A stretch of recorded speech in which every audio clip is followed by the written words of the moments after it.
Good afternoon, everybody.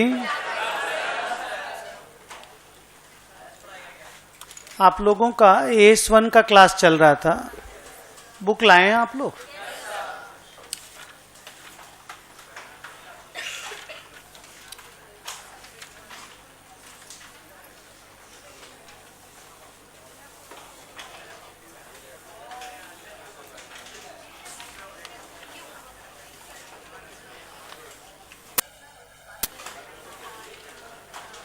Page number 10 निकालिएगा book में.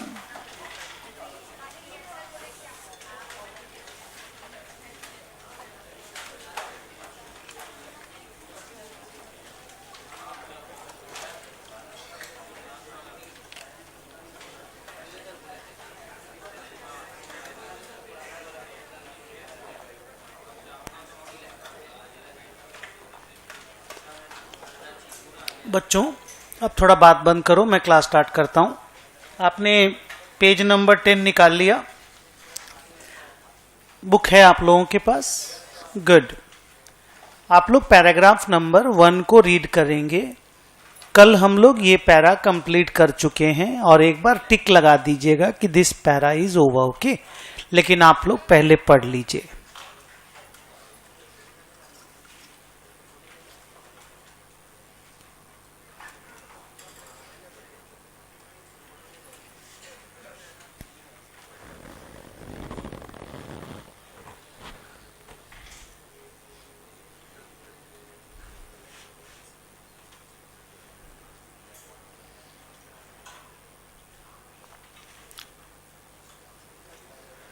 ठीक है, समझ में आया? ये वाला बात आप लिख पाएंगे? अगर उन्होंने बोला कि what is an accounting policy, तो आप क्या बोलेंगे? An accounting policy is a specific accounting principle and method of applying the principal which is adopted for preparing the financial statements of an entity. अब ये सुनिए कि ICAI ने जब AS1 बनाया तो ऐसा उन्होंने नहीं किया कि 40 ठो अकाउंटिंग पॉलिसी बनाया और बोला ये ले लो, बस इसी को फॉलो करो सभी लोग. ऐसा उन्होंने नहीं किया. There is not a single list और single set of accounting policies. ICAI ने खाली इतना बोला देखिए, बोला हम लोगों का फोकस ये है कि हम लोग चाहते हैं कि सारे financial statements true and fair हों, और अपने फिनेंशियल स्टेटमेंट्स को ट्रू एंड फेयर बनाने के लिए हर एंटिटी को उस अकाउंटिंग पॉलिसी को सेलेक्ट करना चाहिए जो उसके फिनेंशियल स्टेटमेंट को ट्रू एंड फेयर बनाए. बोला हम एक तो लिस्ट कैसे देंगे? हम कोई लिस्ट दे दिए और मान लीजिए वो लिस्ट के हिसाब से वो अगर अपना फिनेंशियल स्टेटमेंट बनाया और वो ट्रू एंड फेयर नहीं बना तो बोला उस एंटिटी को डिसाइड करने दो कि उसको अपना बैलेंस शीट में, अपने PL में, अपने कैश फ्लो में कौन से आइटम को कितना दिखाना है. और वो जानता है ना कि वो जितना दिखा रहा है वो ट्रू है या ट्रू नहीं है, वो जानेगा ना. तो बोला हम उसके ऊपर छोड़ते हैं. हाँ, ये हम जरूर बोलेंगे कि अगर कोई एंटिटी और कोई दूसरा entity, for example A and B, A अगर ये 15 अकाउंटिंग पॉलिसी फॉलो कर रहा है, ये 15, और B अगर वो 15 अकाउंटिंग पॉलिसी फॉलो कर रहा है, तो A का जिम्मेदारी है अपना 15 अकाउंटिंग पॉलिसी से उसका जो बैलेंस शीट बनेगा वो ट्रू एंड फेयर रहे. B का जिम्मेदारी है कि B की 15 अकाउंटिंग पॉलिसी से B का जो फिनेंशियल स्टेटमेंट बनेगा वो ट्रू एंड फेयर रहे. जैसे मैं आपको एक सिंपल सा बात बोलता हूं, इसको लेकर के मैं तो सिंपल सा बात हमेशा बोलते हैं. अभी तुम, क्या नाम बेटा तेरे पका? इमरान. उसने देखिए टी शर्ट और एक ट्राउजर पहना है, ठीक है, और हमने एक शर्ट और एक ट्राउजर पहना है. उसके बगल वाले बच्चे ने टी शर्ट और जीन्स पहना है. पर्पस क्या है? कपड़ा पहने, शरीर ढक जाए और तू अच्छा दिखे, डिसेंट लुक आना चाहिए और शरीर ढक जाना चाहिए. क्या मेरा शरीर मेरा कपड़ा से ढक नहीं रहा है? ढक रहा है. उसका भी ढक रहा है, इमरान का भी, उसका भी ढक रहा है. क्या नाम बेटा? हर्ष का भी. सो पर्पस अचीव होने से मतलब है कोई शर्ट पैंट पहने या कोई जीन्स टी शर्ट पहने. आईसीआई का बोलना है फिनेंशियल स्टेटमेंट के ट्रू एंड फेयर होने से मतलब है तुम चाहे वो अकाउंटिंग पॉलिसी फॉलो करो या ये अकाउंटिंग पॉलिसी फॉलो करो। फिर इंस्टीट्यूट ने ना एक लिस्ट बना करके दिया 10-12 ठो आइटम्स का। ये 10-12 आइटम फिनेंशियल स्टेटमेंट्स के आइटम्स हैं और बताया कि देखो ये सब वो एरियाज हैं जहां पे लोग different different accounting policies follow करते हैं और उनको करना चाहिए। हम फोर्स नहीं करेंगे कि तुम यही करो, तुम कुछ भी करो, तेरा financial statement true and fair होना इज द गोल। और ये भी बोला देखिए आज रिलायंस है वो पेट्रोल प्रोडक्शन करता है, टाटा स्टील है वो स्टील बनाता है, इन्फोसिस है वो सॉफ्टवेयर बनाता है ना, और डीएलएफ है वो घर बनाता है। अब जब सबका मैनर नेचर ऑफ बिजनेस अलग अलग है, काम करने का तरीका अलग अलग है, economic environment in which they work अलग अलग है, तो सबका अकाउंटिंग पॉलिसीज एक कैसे हो सकता है? बोला नहीं हो सकता। और हम अगर जिद्दी करके सबका एक अकाउंटिंग पॉलिसी फॉलो करवा देंगे तो फिर वो करेक्ट नहीं होगा, वो जिद्दीपना हो जाएगा। और बोला वो हम करना नहीं चाहते। So please don't expect from ICAI that ICAI will give a list of 40 number of accounting policies and will say that you Tisco, you Reliance, you Infosys, you Grasim और you Ultratech सबको यही follow करना पड़ेगा। ICAI ये करने वाला नहीं है, नहीं किया उन्होंने। क्लियर? अब हम क्या चाहते हैं कि बच्चे लोग पैराग्राफ नंबर 2 को पढ़ के वो 6 एग्जाम्पल देखो जहां पे इंस्टीट्यूट ने लिखा कि भाई ये देखो ये सब एरिया है जहां पे लोग अलग अलग अकाउंटिंग पॉलिसीज फॉलो करते हैं। So all the students please read paragraph number 2 carefully. और पैराग्राफ पढ़ने के बाद पहले एक बार पढ़ो, फिर मैं बात करता हूं कि बात क्या करना है।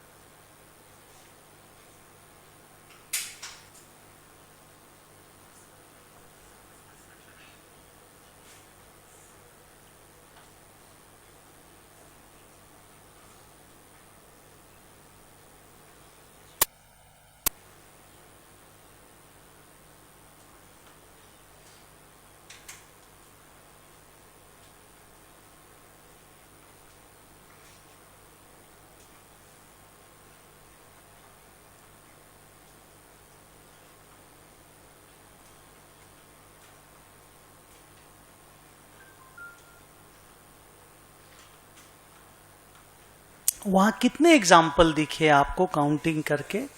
6 एग्जाम्पल दिखे। एक बार देख करके 6 एग्जाम्पल में खाली नाम बोलो कि पहला क्या चीज के ट्रीटमेंट को लेके है?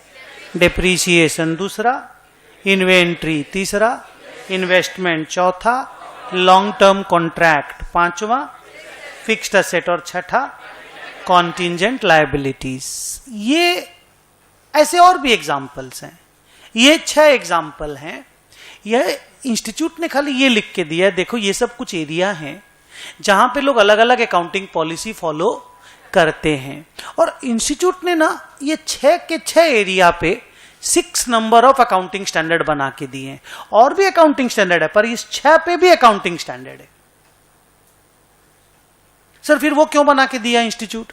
यही कि अगर 15, 20, 40 तो ऑप्शन है तो हम 40 ऑप्शन को बोलिए क्या बोले थे कम करके 3, 4, 5 ऑप्शन में ले आए।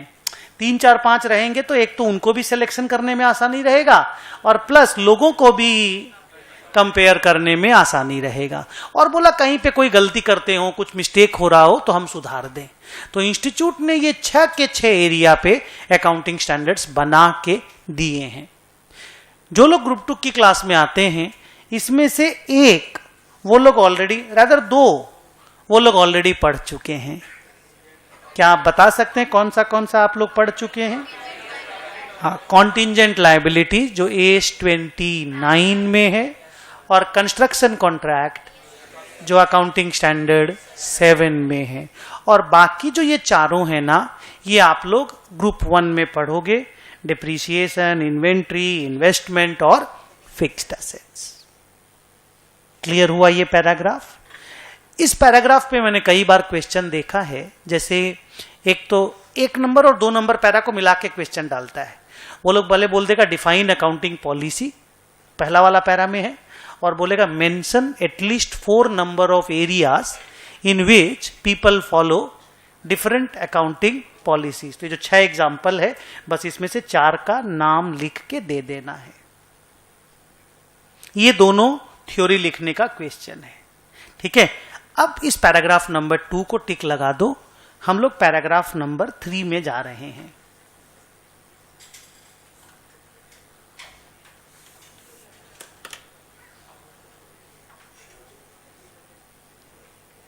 गुड।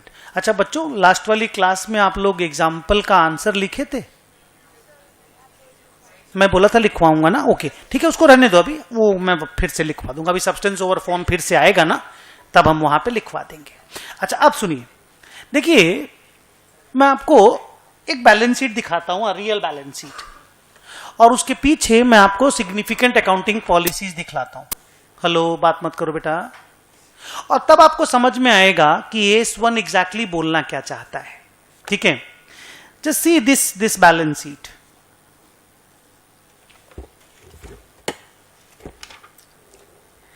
ये रिलायंस इंडस्ट्रीज लिमिटेड का 31 मार्च 2017 का बैलेंस शीट है। ये बैलेंस शीट वर्टिकल फॉर्म में बनाया हुआ है, टी शेप में नहीं बनाया हुआ है। आपको टी शेप का बैलेंस शीट का 3 चैप्टर हो चुका है आपके, सिंगल एंट्री, डिपार्टमेंट और ब्रांच चल रहा है, अभी बीच में हम लोग छोड़ दिए हैं। वर्टिकल फॉर्म का आप लोगों ने एक भी चैप्टर बनाया नहीं है। इसके बाद आप लोग कॉर्पोरेट अकाउंटिंग जब पढ़ेंगे तो ये वाला बैलेंस शीट भी बनाना सीखेंगे।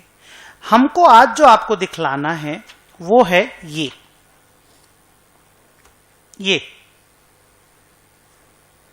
क्या लिखा हुआ बोलो? Summary of significant accounting policies, या फिर ये बी सिग्निफिकेंट अकाउंटिंग पॉलिसीज। ये स्टोरी के बारे में अकाउंटिंग स्टैंडर्ड 1 आज कुछ बोलने वाला है।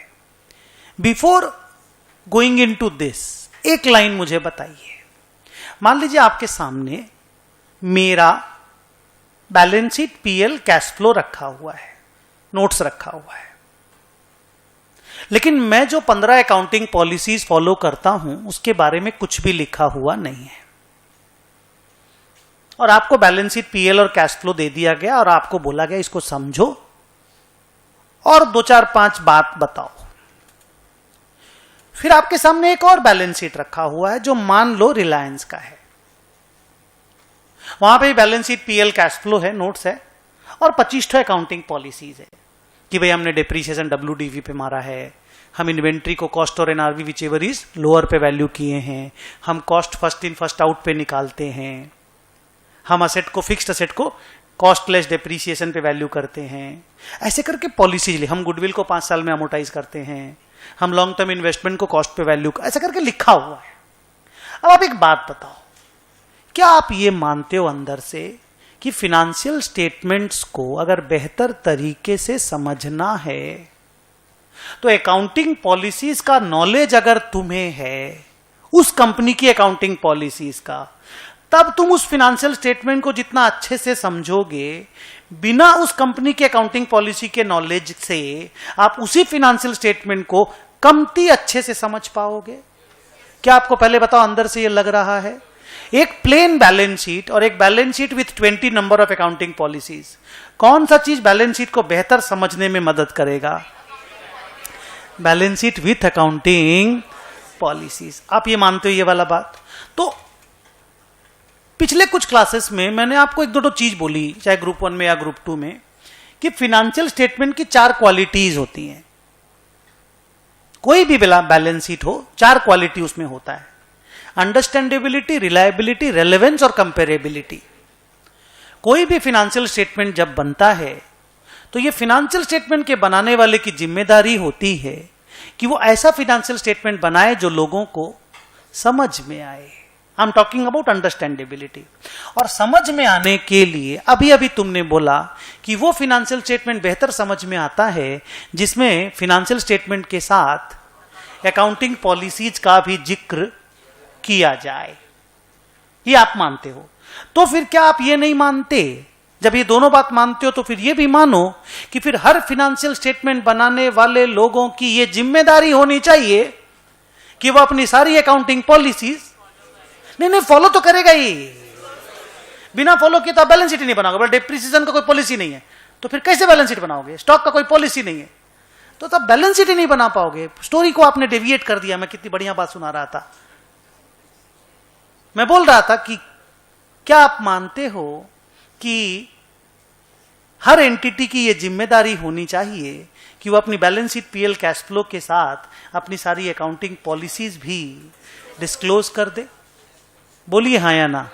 क्योंकि डिस्क्लोज करेगा तभी लोगों को फिनेंशियल स्टेटमेंट ज्यादा अच्छे से समझ में आएगा, और ज्यादा अच्छे से समझ में आना फिनेंशियल स्टेटमेंट की ही एक क्वालिटी है। तो उस क्वालिटी को लाने के लिए अकाउंटिंग पॉलिसी का डिस्क्लोजर जरूरी है।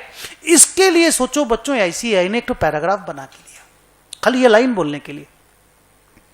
और क्या बोला, मैं रिपीट करता हूं। उन्होंने बोला कि कोई भी फिनेंशियल स्टेटमेंट्स को अगर बेहतर समझना हो तो वो फिनेंशियल स्टेटमेंट जिस अकाउंटिंग पॉलिसीज को फॉलो करके बना है उन अकाउंटिंग पॉलिसीज की जानकारी होनी चाहिए। Sentence clear?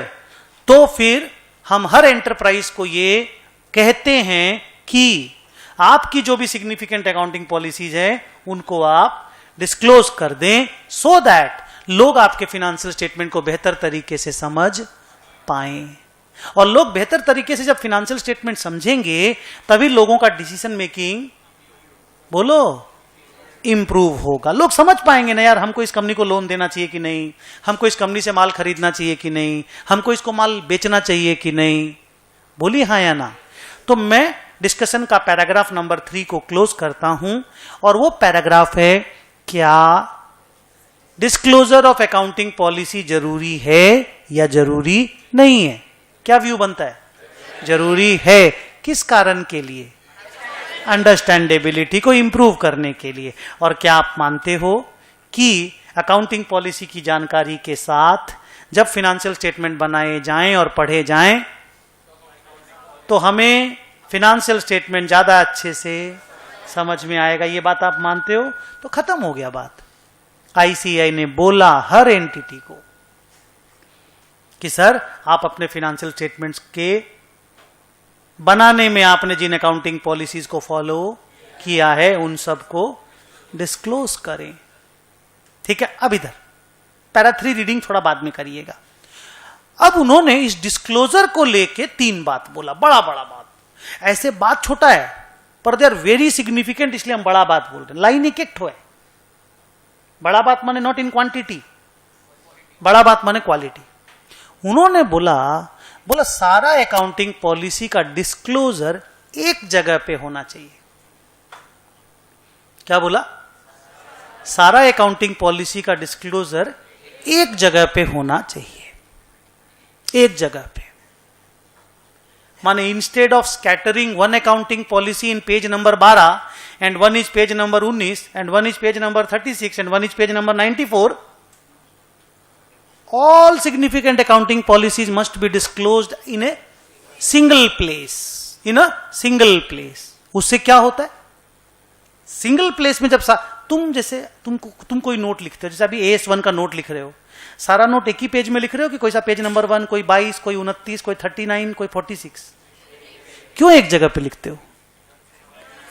सर हाँ, इजीली, मतलब होता है ना, एक तो कॉम्प्रिहेंसिव आइडिया तभी लगता है जब सारा चीज एक जगह पे लिखा हुआ रहता है। तो उन्होंने अलग से ये लाइन लिखा, बच्चों आप सरप्राइज रह जाएंगे। छोटा सा लाइन लगता है पर इंपॉर्टेंट है कि all significant accounting policies must be disclosed at one place. तो एक तो they should be disclosed, second they should be disclosed at one place, और तीसरा कि वो जो डिस्क्लोजर होगा ना, that should form part of financial statements. माने वो आपके फिनेंशियल स्टेटमेंट का एक हिस्सा रहेगा।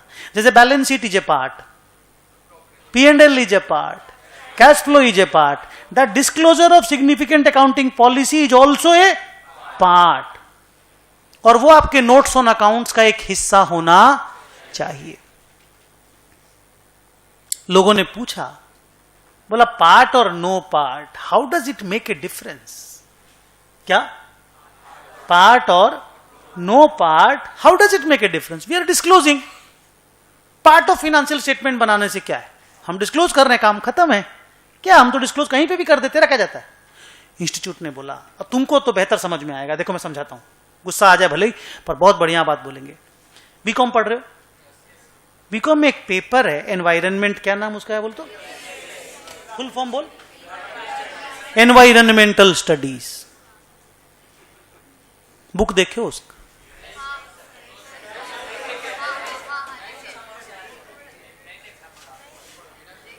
पढ़ते हो उसका, ट्यूशन लेते हो? समझ रहे हो मैं क्यों बोल रहा हूं? क्यों उसकी उतनी इज्जत नहीं है जितनी इज्जत बाकी पेपर्स की है? एडिशनल पेपर है, मार्क्स ऐड नहीं होता, ऐसे ही है, चिंदी टाइप है. वही जो ऑडिट का पेपर होता है, वो अकाउंट का पेपर होता है, वो इकोनॉमिक्स का पेपर होता है, वो मैथ का पेपर होता है, वो उसको प्रॉपर इज्जत मिलती है कि नहीं मिलती है? तो बोला लोगों को जैसे ही पता चलेगा ना कि ये पार्ट नहीं है फाइनेंशियल स्टेटमेंट का, लोग तुरंत उसको कम इज्जत देने लग जाएंगे. कम इज्जत देंगे, पढ़ेंगे नहीं, फाइनेंशियल स्टेटमेंट को ठीक से समझ नहीं पाएंगे, समझेंगे नहीं, डिसीजन रॉन्ग हो जाएगा. सोचो, इंस्टीट्यूट लोगों का इतना केयर कर रहा है कि बाबू हाँ पढ़ो इसको, और इसको बच्चे लोग पढ़ें, माने हम लोग टाइप के लोग, तुम तो बच्चे स्टूडेंट हो, users of the financial statement इसको पढ़ें. इसके लिए मैं उनको बोला, जो लोग बैलेंस शीट बना रहे हैं, बोला इसको बैलेंस शीट का पार्ट बनाओ, फाइनेंशियल स्टेटमेंट का पार्ट बनाओ. पार्ट बनाओगे तब पढ़ेंगे लोग. बोलिए, क्या आईसीआई ने करेक्ट काम किया? यस. सो मैं क्लोज करता हूं इस चौथे वाले पैराग्राफ को. नंबर 4 नहीं है, पैराग्राफ का नंबर कुछ और है. मैं क्लोज करता हूं कि all significant accounting policies must be disclosed. They should be disclosed at one place and the disclosure should form part of the financial statements. अब आप यहां पे देखो, ये रिलायंस का डिस्क्लोजर है अपनी अकाउंटिंग पॉलिसीज का. क्या ये अकाउंटिंग पॉलिसीज फाइनेंशियल स्टेटमेंट का पार्ट नहीं है? यहां देखिए क्या लिखा हुआ है, यहां और ऊपर देखो, financial statements, notes to the financial statements, और ये एक नोट है.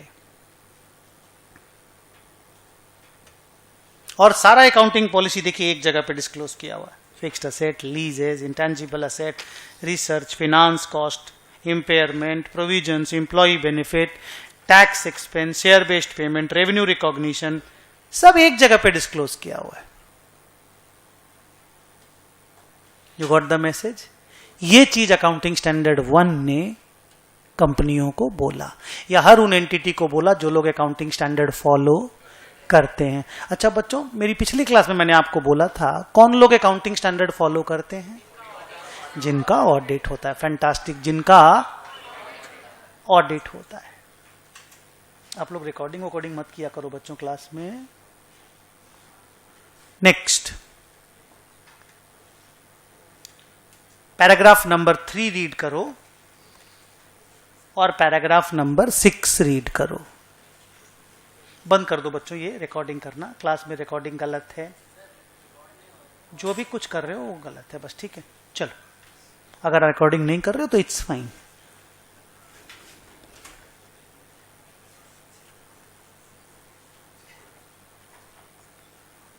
तीन नंबर और 6 नंबर को पढ़ोगे.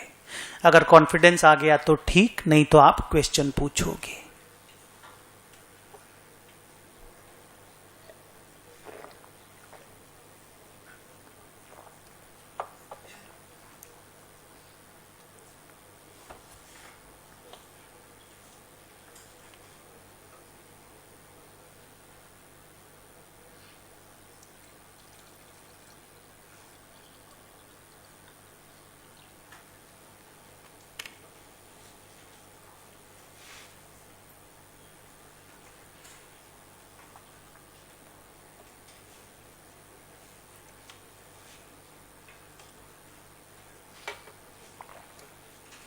आ गया, सब ठीक था, एकदम अच्छे से लिख पाओगे, थ्योरी लिखने आएगा तो वेरी गुड।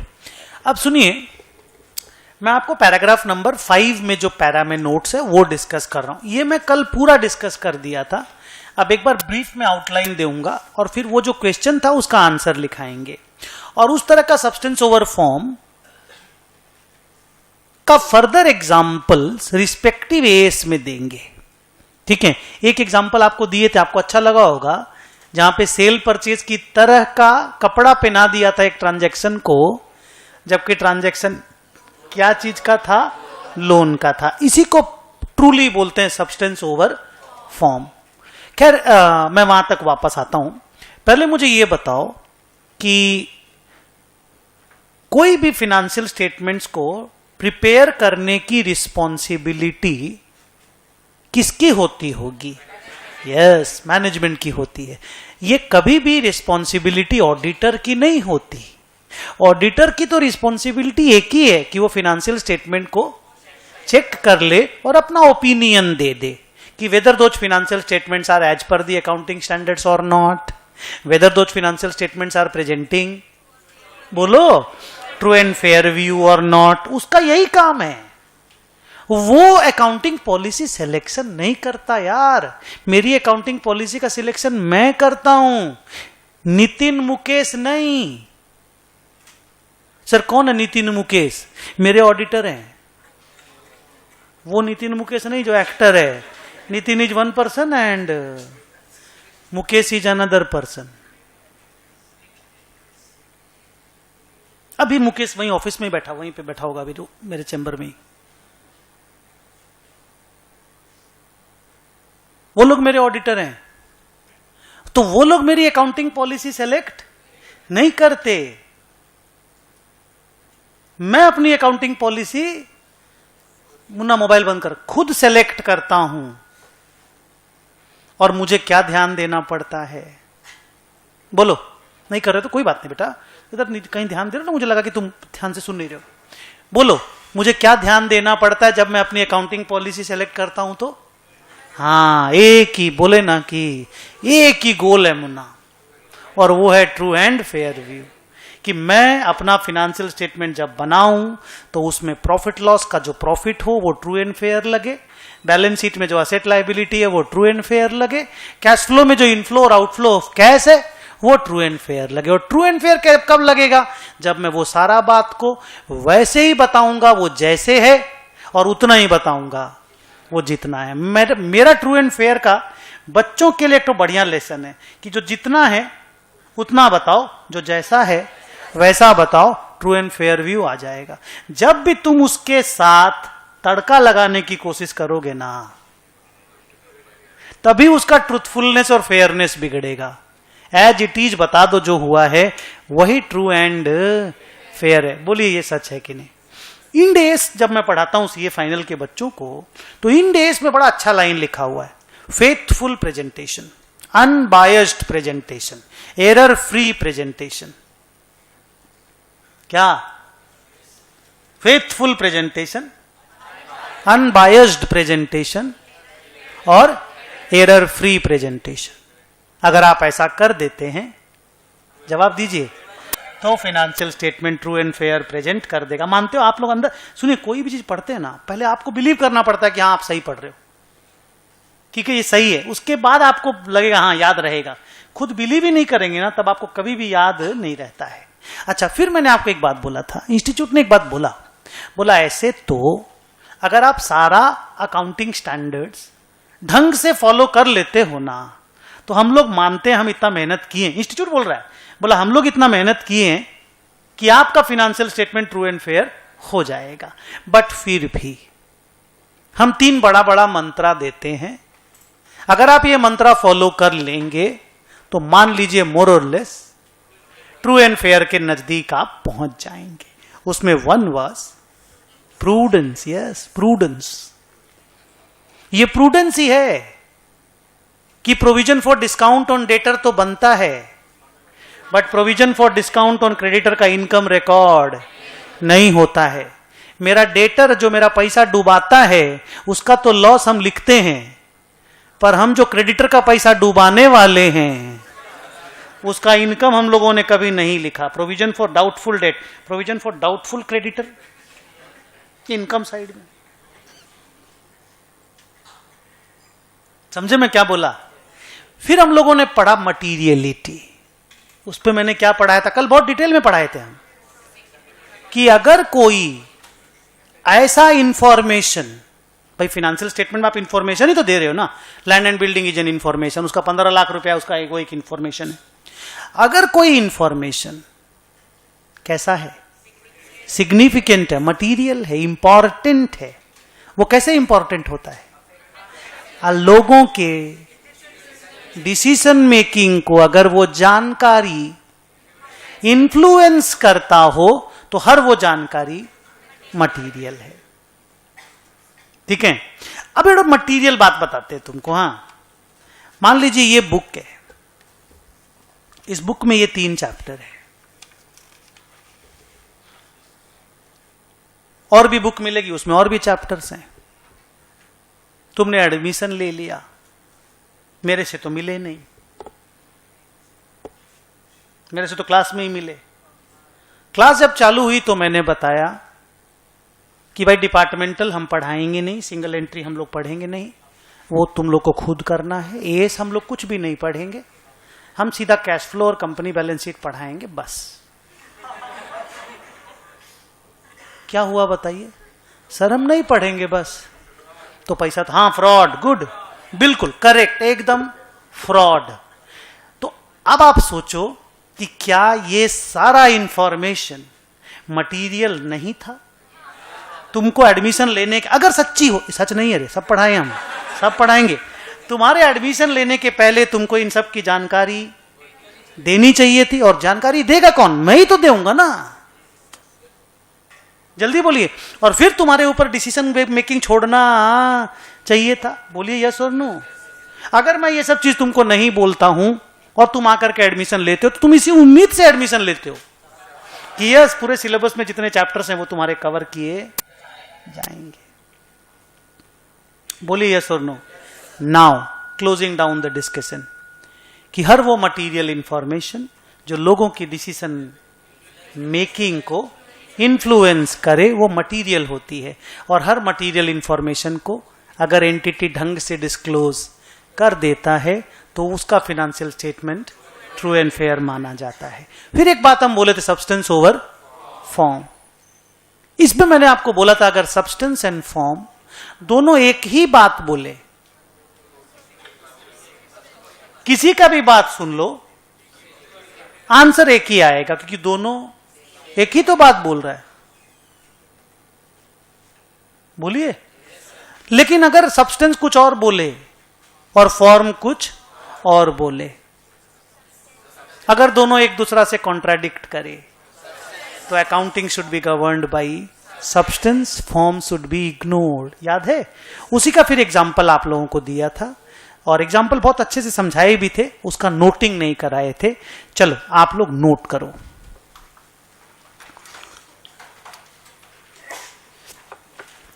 खाली क्वेश्चन लिखा हुआ है कि जर्नल भी लिखे हो?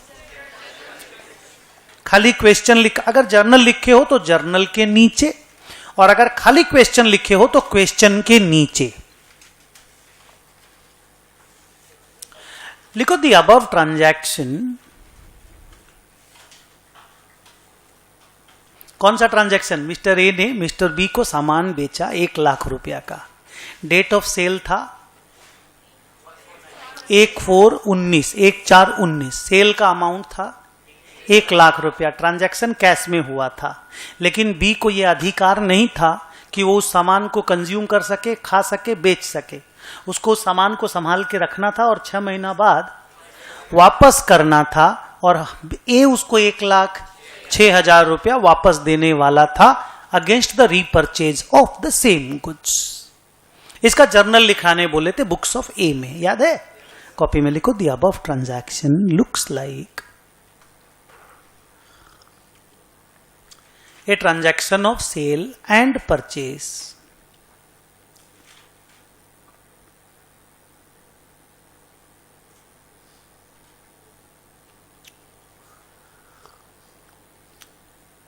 Full stop. But when the goods were sold,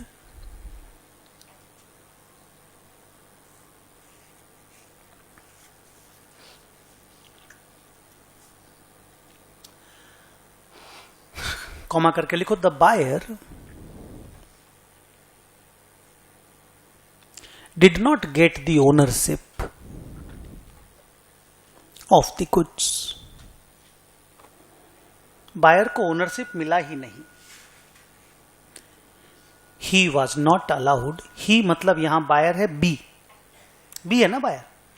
He was not allowed to consume और resale the goods in between. बीच में उसको रीसेल करना भी अलाउड नहीं था, कंज्यूम करना भी अलाउड नहीं था, जो कि नॉर्मली एक ओनर को अलाउड होता है. Full stop. Here B was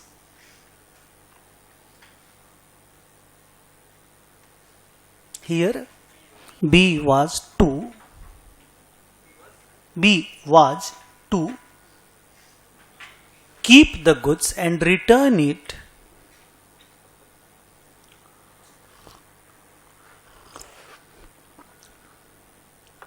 after 6 months.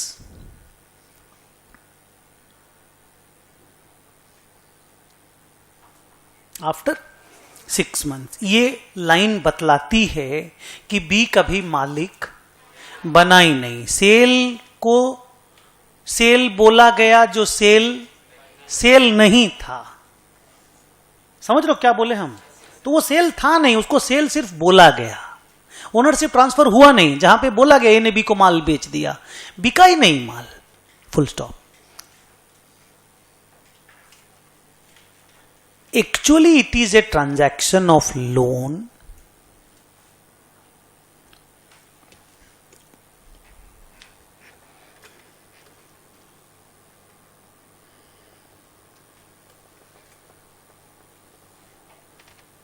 given by B to A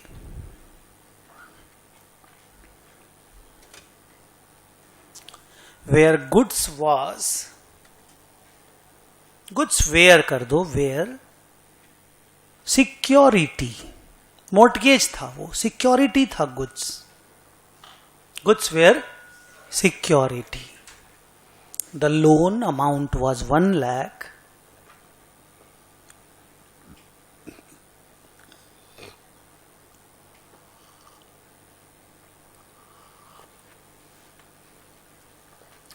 The loan amount was 1 lakh and it was repaid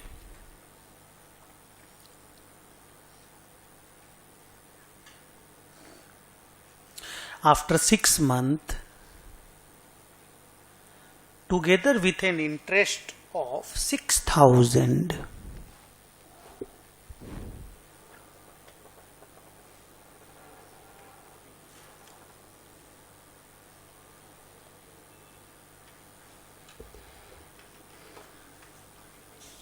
together with an interest of 6,000. समझे बेटा? जल्दी यस और नो. समझे? Full stop करके लिखो. So the journal entries should be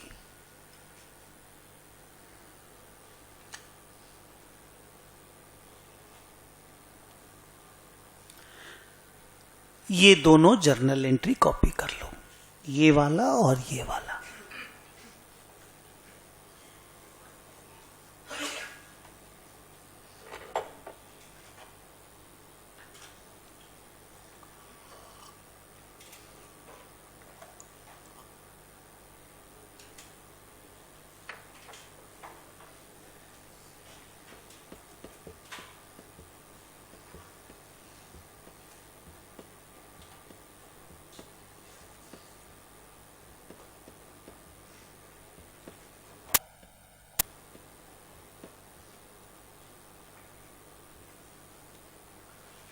लिख लिए.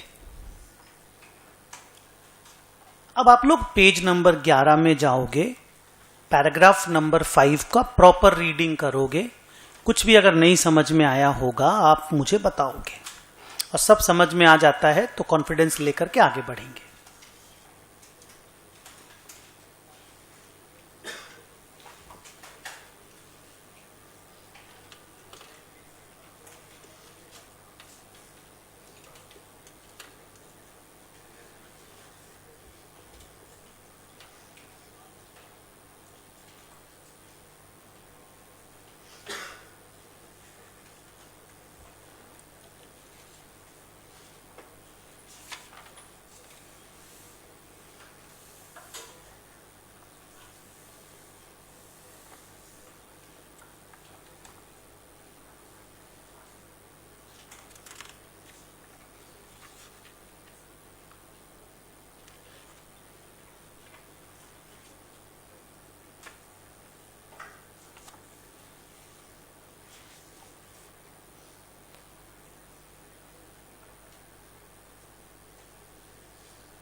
पढ़ लिए, सब समझ में आया एकदम अच्छे से, पक्का तो? गुड।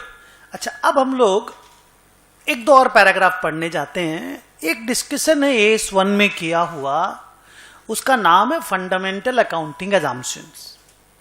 क्या नाम है? Fundamental accounting assumptions. रेडी? मैं कुछ बोलूं, उसके बाद आप रीडिंग करते रहिएगा पैराग्राफ्स को। फंडामेंटल अकाउंटिंग अजम्पशन का कॉन्सेप्ट ये है कि अकाउंट्स के सर्टेन रूल्स फॉलो होते होते इतने पॉपुलर हो गए कि सारे लोग उनको फॉलो करने लगे, सारे लोग। और ग्रेजुअली उनकी पॉपुलैरिटी इस लेवल तक चली गई कि they became very much fundamental to your financial statements.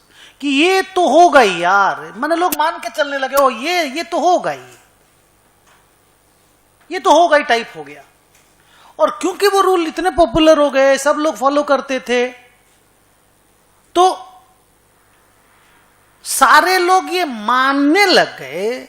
Forget about कोई फॉलो कर रहा है कि नहीं कर रहा है, लोग ये मान के बैठे पहले से ही, ओ बैलेंस शीट बनी है तो ये रूल तो पक्का ही फॉलो हुआ होगा। अच्छा, खाना बनाए हैं और रोटी चावल दाल ही बना होगा। नहीं समझे क्या बोल रहे हैं? ये उस तरह का रूल बन गया। सो fundamental accounting assumptions were those three particular rules, the acceptance of which became so popular that everybody started to follow them, and everybody started to believe that if a financial statement has been prepared, then they must be prepared on the basis of these three fundamental accounting assumptions. And they were obviously going concern, consistency and accrual. जानते हो, ICAI ने बोला, surprising था पर बोला कई साल पहले 1970s में, पहला अकाउंटिंग स्टैंडर्ड 1970 के आसपास बन गया था, 70 से 80 के डिकेड में ये वाला। उस समय इंस्टीट्यूट ने बोला कि ये 3 रूल इतने पॉपुलर हैं, सब लोग फॉलो करते हैं, सब मानते हैं कि सब लोग फॉलो करते हैं, तो जो लोग फॉलो करते हैं उनको बताने की जरूरत नहीं है कि हम लोग फॉलो कर रहे हैं, क्योंकि सामने वाला तो ये मानता ही है कि तुम लोग फॉलो कर रहा है। सरप्राइजिंग है पर सच है। क्या नाम? क्लास में आया, ये सुदर्शन अग्रवाल की क्लास में आया, बैठा, बोला सर हम आ गए। ठीक सर, हम पढ़ने आए। तो सुदर्शन अग्रवाल डांस क्लास तो चलाता नहीं है, तो पढ़ाता है। आप समझ पाए हम क्या बोल रहे हैं? ये सब बात आपको बताने की जरूरत नहीं है, which is very very obvious. अपन बोलते ना एकदम ऑब्वियस बात है यार, ये क्या बताना रखा है। इस तरह के तीन अकाउंटिंग के rules became, they became so obvious that they are called fundamental accounting assumptions। माने ऐसे assumptions, ऐसे रूल्स, assumption रूल्स को बोलते हैं, ऐसे रूल्स जिसको हर कोई फॉलो करता है और हर यूजर मानता है कि सामने वाले ने ये पक्का फॉलो किया होगा। जैसे मेरे सामने रिलायंस की बैलेंस शीट हर साल आती है, आने के पहले, माने जब मेरे हाथ में आती है तो मैं मान के बैठा हूं कि Reliance is a going concern, Reliance follows it's accounting policies consistently year after year, and Reliance P&L is prepared on accrual basis. ये मैं मान के बैठा हूं और ये रिलायंस को बोलने की जरूरत नहीं है। वो बोलता है तो उसका एहसान है, पर ये उसको बोलने की जरूरत नहीं है, क्योंकि ये तो बहुत बेसिक है। Deemed, deemed is the better word. ये तो डीम्ड है, डीम्ड टू बी ट्रू। क्या डीम्ड टू बी ट्रू ना? क्या ये तो डीम्ड टू बी ट्रू है। हाँ, तो एकदम ये वर्ड आप बोल सकते हो, लिखना मत, लिखना मैंने जो बोला वो। हाँ सर ठीक है, तो अब आगे बोलिए। लेकिन अगर कोई ये 3 रूल में से एक भी रूल फॉलो नहीं, अच्छा ये तीनों कंपलसरी नहीं है, कंपलसरी नहीं है, पॉपुलर हो गए हैं। नहीं समझे? अब पॉपुलर हो गए हैं, सब कोई फॉलो करता है, ठीक है, सब कोई मानता है, सब कोई फॉलो करता है, बस वैसा ही स्टोरी है, कंपलसरी थोड़ी है।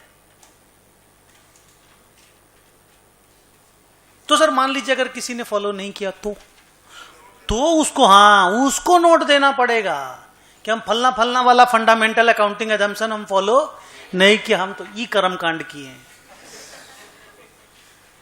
तो आप जो दूसरा वाला क्यों, गलत नहीं है, बस आप कुछ हट के कर रहे हो जैसा दुनिया नहीं कर रही है, तो इसलिए आप डिस्क्लोजर दीजिए। सब जैसा करते हैं तुम वैसा करते हो, सब लोग मानते हैं तुम वैसा ही किए होगे, don't give a disclosure, we don't need it, we know that it is done. नहीं समझे? अब जैसे मेरे घर में मेरी वाइफ खाना बनाती है,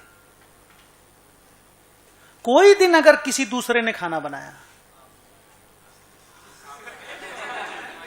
मैं तो अभी जाऊंगा यहां से क्लास से बे, और मेरे को खाना परोसा ला, पहले आपने बनाया, तो वहां बताना जरूरी है कि आज खाना जो है मैंने नहीं, इसने बनाया है, अदरवाइज नॉर्मल, सब जानते हैं। आप समझे क्या बोल रहा हूं? आइए नेक्स्ट बात। Sir, if fundamental accounting assumptions are followed, तो as such disclosure is not required.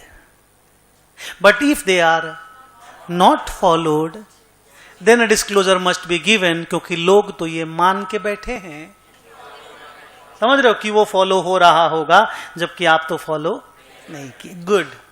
Sir वो 3 रूल क्या हैं? गोइंग कंसर्न, कंसिस्टेंसी और अक्रूअल। मैं बैक से चालू करता हूं, अक्रूअल से। मैं आपको पूछता हूं, आप तो इतने छोटे हैं, 19-20 साल एज है, कितना तो जिंदगी में अकाउंट देखे हो, सम छोड़ के तो कोई अकाउंट्स कहीं देखे नहीं, सब में ही तो देखे हो, किसी कंपनी का बैलेंस शीट थोड़ी स्टडी किए हो। हम लोगों का रोज रोज का काम है ये, है ना ट्रू अकाउंट्स। तो बोले ट्रू फाइनेंशियल स्टेटमेंट ये है कि सब में जो है वो है। क्या फोटो देख ली क्या? किसका?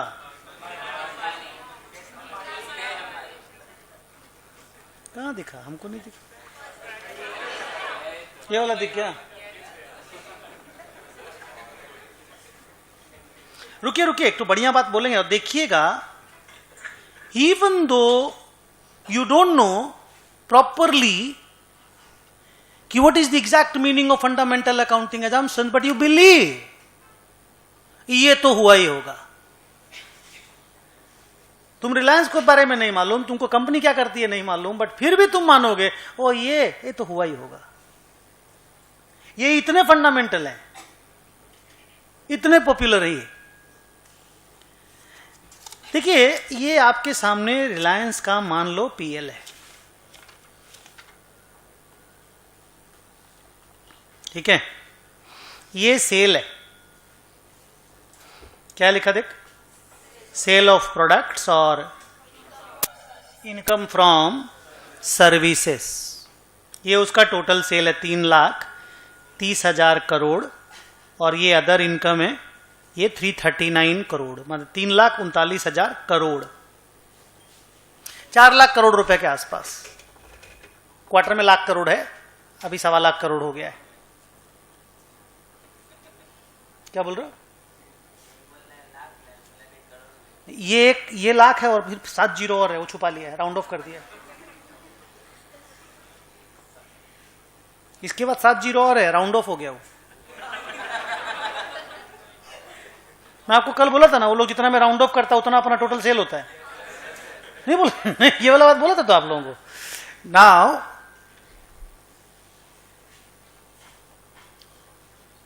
ये जो सेल, ये तुम लोगों का मतलब टेस्ट नहीं है, मैं आपको बता रहा हूं कि why fundamental accounting assumptions are fundamental accounting assumptions, why they are so fundamental.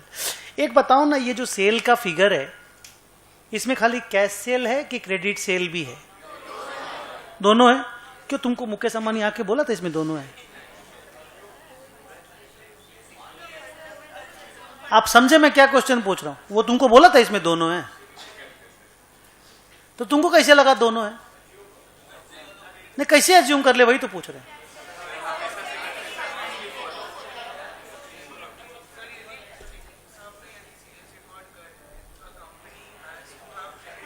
एक मिनट बोलने दो, बच्चा कुछ बोल रहा है।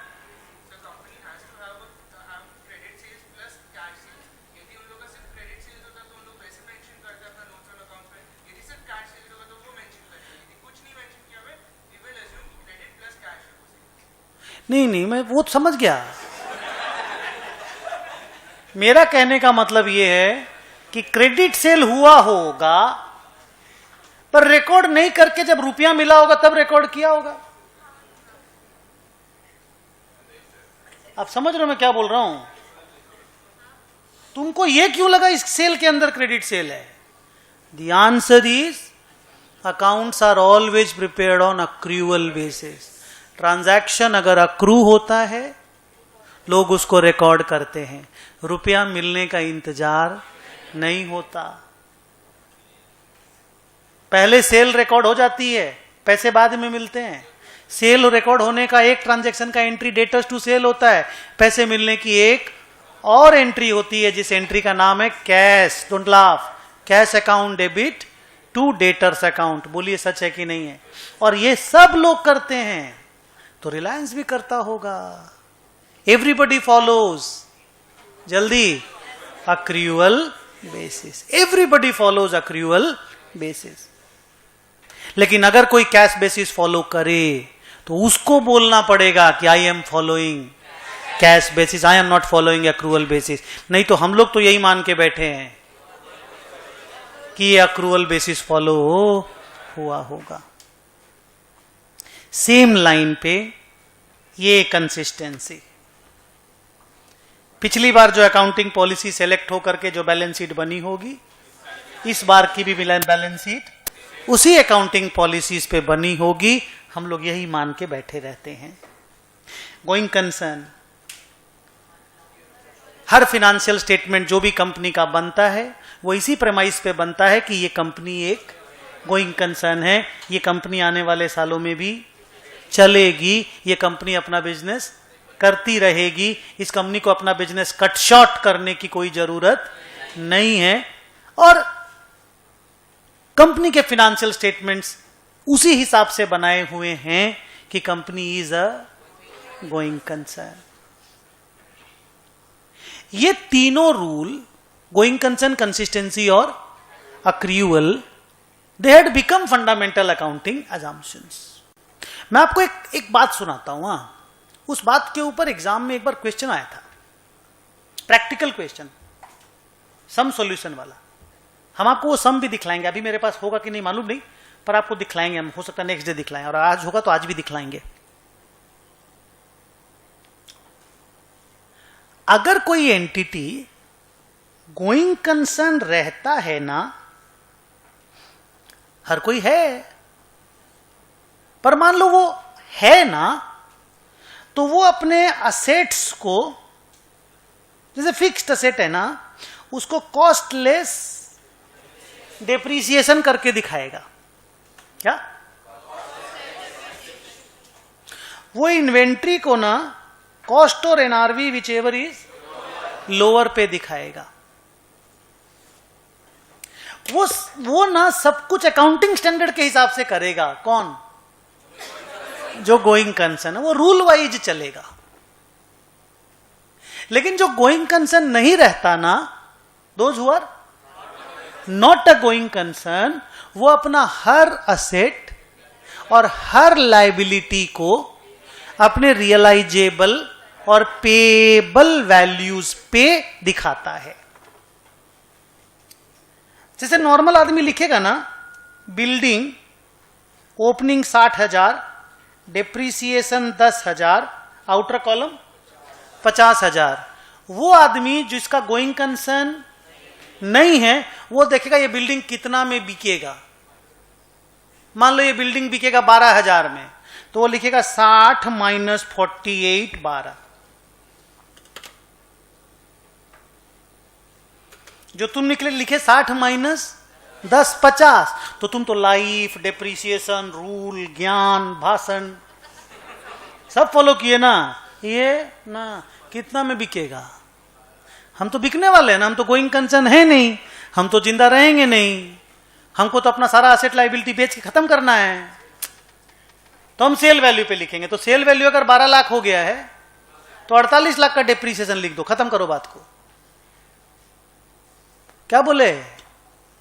48 लाख का डेप्रिसिएशन लिख दो, दी एंड, स्टोरी ओवर। जैसे मान लो कोई क्रेडिटर है, 50,000, तो एक नॉर्मल आदमी जो गोइंग कंसर्न वाला बंदा रहेगा वो तो क्रेडिटर को 50,000 में लिखेगा। ये बंदा बोलेगा हम जब क्रेडिटर को पे करने जाएंगे ना तो हमको पे करते वक्त पे करने मिलेगा 46,000, तो वो 4,000 लेस करके इनकम में डाल देगा 4,000 को।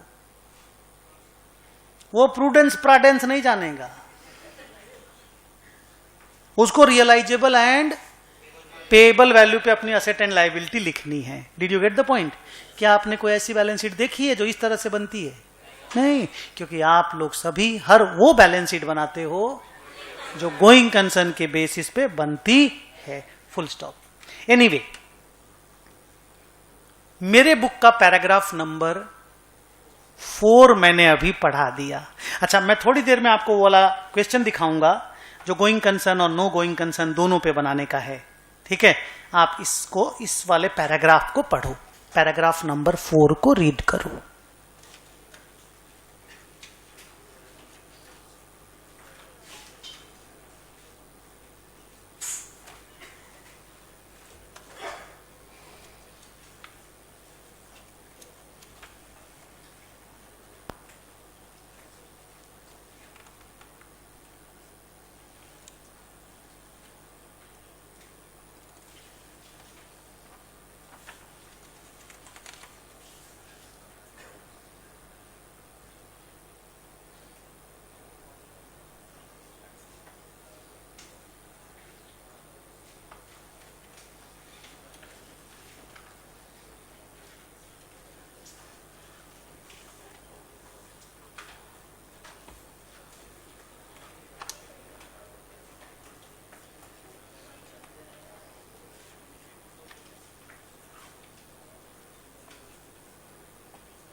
बच्चों पढ़ लिए, सब समझ में आ गया?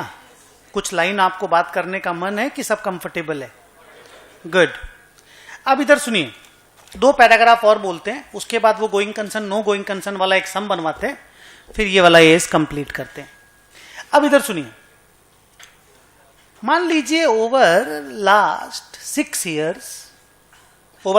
इयर्स हम अपनी अकाउंटिंग पॉलिसीज को consistently year after year follow कर रहे थे, ठीक है? ईयर आफ्टर ईयर हम फॉलो कर रहे थे। I was consistent in my adoption and selection and following of accounting policies. I was consistent. 7वें साल में यानी साल 19-20 में मुझे लगा कि मेरी 2 अकाउंटिंग पॉलिसीज को मुझे चेंज कर लेना चाहिए।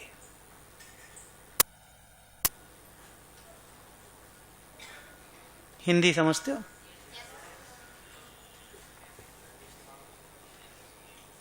ये जो मैंने लिखा समझ में आया? पढ़ने में आया? क्या लिखा मैंने? मेरी 2 अकाउंटिंग पॉलिसीज को मुझे चेंज कर लेना चाहिए। सर आपको ऐसे क्यों लगा कि आपको चेंज कर लेना चाहिए? एक के बारे में तो मुझे इसलिए लगा कि रिस्पेक्टिव एस बदल गया था। रिस्पेक्टिव एस बदल गया था। समझे मैं क्या बोल रहा हूं? तो रिस्पेक्टिव एस बदल गया था। मैं पुराने एस के हिसाब से अपनी अकाउंटिंग पॉलिसी अडॉप्ट करके रखा था। अब एस बदल गया, उसने कुछ और सजेशन मारा, तो मुझे उनके सजेशन को फॉलो करना था, तो मुझे अकाउंटिंग पॉलिसी बदलनी पड़ी।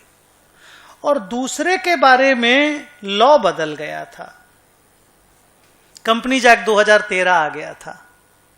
मैं 1956 के हिसाब से बना रहा था। क्या 1956? Companies act 1956। अब जब 2013 आया तो उसमें कुछ बदलाव करना सजेस्ट किया गया, तो हमको वो बदलाव करना पड़ा। तो उस कारण से मेरे को 2 अपनी पॉलिसीज बदलनी पड़ी। शुड आई चेंज और शुडंट आई? बोले, शुड आई चेंज और shouldn't I? Yes, I should change. Even there is a third reason of changing. If an accounting policy changes, you change. If an accounting standard changes, you change your policy. If law changes, you change your policy. And if you believe, सुनना सब कोई बच्चों, बड़ी बड़ी बात है, if you believe that your existing accounting policy is not giving a better true and fair तो मैं नहीं बोलूंगा, better presentation. मान लो पहला वाला भी ट्रू एंड फेयर था, अभी वाला भी ट्रू एंड फेयर है, पर अभी वाला बेटर है। तो if your new accounting policy gives a better presentation of the financial statement then the earlier policies, then change your policy sir, change it. Science नहीं है जहां पे एक सत्य होता है, कॉमर्स है, it's an art of recording. बोला नहीं जाता accounting is an art of, कहां लिखा साइंस ऑफ रिकॉर्डिंग? यस और नो? आइए, तो मुझे अपनी अकाउंटिंग पॉलिसी चेंज करनी थी, मैंने चेंज कर ली। मैं आपको एक वार्निंग साइन देता हूं। जानते हो, कोई भी अकाउंटिंग पॉलिसी में चेंज आता है ना, वो रिट्रोस्पेक्टिव होता है। क्या होता है? रिट्रोस्पेक्टिव। डेप्रिसिएशन के चेंज को प्रोस्पेक्टिव कर दिया गया है इंडिया में, और इसीलिए डेप्रिसिएशन के चेंज को change in the accounting policy नहीं बोला जाता, change in the accounting estimate बोला जाता है। सुना मैंने क्या बोला? डेप्रिसिएशन के चेंज को change in the accounting policy नहीं बोला जाता, change in the accounting estimate बोला जाता है। पहले जब आप लोग अकाउंटिंग स्टैंडर्ड 10 पुराना वाला पढ़ते होंगे ना, आप तो नया वाला ही पढ़ के बड़े हुए होंगे, पर पुराने वाले में डेप्रिसिएशन का change was a change in the accounting policy पहले। अब जब एस 10 रिवाइज हो गया, उसमें बोल दिया गया depreciation change is a change in the accounting estimate. और एस्टीमेट का चेंज जो होता है ना बेटा, प्रोस्पेक्टिव डलता है। आज से बदला, आज से बदल दो। रेट्रोस्पेक्टिव चेंज में क्या होता है? पीछे से टान के बदल के लाओ। इंपैक्ट आज ही डालना है, पर ऐसे टान के ठीक करना है, पूरा खींच के इधर से। नहीं समझे? तो कभी भी ना बच्चों, changes in the accounting policy होती है। सुनना, पहला, when can I change my accounting policy? Number 1, when the change is required by an accounting standard. 2, when the change is required by any statute law. 3, when the change is required for better presentation of financial statement. अब दूसरी बात, कभी भी change in accounting policy होगा, retrospective amendment हो, amendment आज ही होगा। Calculation retrospective खींच करके लाएंगे। अब सुनो बच्चों, सरप्राइजिंग है पर सच है। मान लो आपने कोई पॉलिसी चेंज करी, उसके कारण आपके बिल्डिंग बैलेंस शीट का अमाउंट जो 100 करोड़ था, अब उसका अमाउंट 96 करोड़ होने वाला है। कितना? तो ये जो 4 करोड़ का जो लॉस है ना, ये करेंट ईयर के ही पीएल में लिखना है। जल्दी, ये 4 करोड़ का लॉस करेंट ईयर के ही पीएनएल में लिखना है। लेकिन इस जानकारी के साथ लिखना है कि ये कोई रेगुलर आइटम नहीं है, ये असर changes in the accounting policy की वजह से आया है। नहीं समझे क्या बोला? अब मैं फाइनल कंक्लूडिंग रिमार्क्स देता हूं कि अगर आपने कभी भी अकाउंटिंग पॉलिसी चेंज किया, जो भी असर पड़ा पीएल में ही डालना है। कहां डालना है? पीएल में ही डालना है, करेंट ईयर के पीएल में ही डालना है। लेकिन नोट्स में मुझे उस बदलाव के बारे में बतलाना है कि फैक्ट ऑफ द चेंज क्या है, इफेक्ट ऑफ द चेंज क्या है, यह भी बतलाना है, और यह भी बतलाना है कि करंट ईयर के पीएल में उसका जो रिफ्लेक्शन हुआ है वो changes in the accounting policy की वजह से हुआ है, वो बार बार होने वाला लॉस नहीं है। सो repeat, whenever there is a change in the accounting policy, the fact of the change must be disclosed and its impact must be disclosed. Clear हुआ? कई बार ऐसा होता है, ये कंप्यूटर की एज में आने के बाद मैंने कभी देखा नहीं, लेकिन इंस्टीट्यूट ने रूल बना के रखा है, आप भी रूल याद कर लो, बस प्रैक्टिकल मेरे से मत पूछना। कई बार ऐसा होता है कि अगर आपने चेंजेस तो किया लेकिन उसका फिनेंशियल इंप्लीकेशन आपको पता नहीं चल पाया, आप कंप्यूट नहीं कर पाए, तो ये बात लिख दो कि इसका implication can not be computed. हमने ये बदलाव किया लेकिन हम इसका चेंज को निकाल नहीं पाए। और लास्ट, मान लीजिए आपने चेंज किया, ठीक है, लेकिन उस चेंज का कुछ भी असर करंट ईयर के पीएल में नहीं पड़ा, तो कम से कम फैक्ट तो डिस्क्लोज कर दो। भले इफेक्ट आपको डिस्क्लोज मत करो क्योंकि इफेक्ट तो कुछ हुआ ही नहीं ना, तो फैक्ट ऑफ द चेंज तो डिस्क्लोज करना पड़ेगा। ये नहीं बोल सकते अच्छा इफेक्ट ही नहीं हुआ तो फैक्ट क्यों बताएं। Did you get the point? तो इफेक्ट नहीं भी हो तो भी फैक्ट ऑफ द चेंज को डिस्क्लोज करना पड़ेगा। Did you get the point? ये सारा बातचीत इज द बातचीत of changes in the accounting policy. Paragraph number देखो तो कौन से पैराग्राफ में है? 7। उसको अच्छे से रीड कर लो, फिर 8 कंप्लीट कर दें, फिर वो सम दिखलाते हैं तुमको, वो सम बनाएंगे बैठकर।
सब ठीक?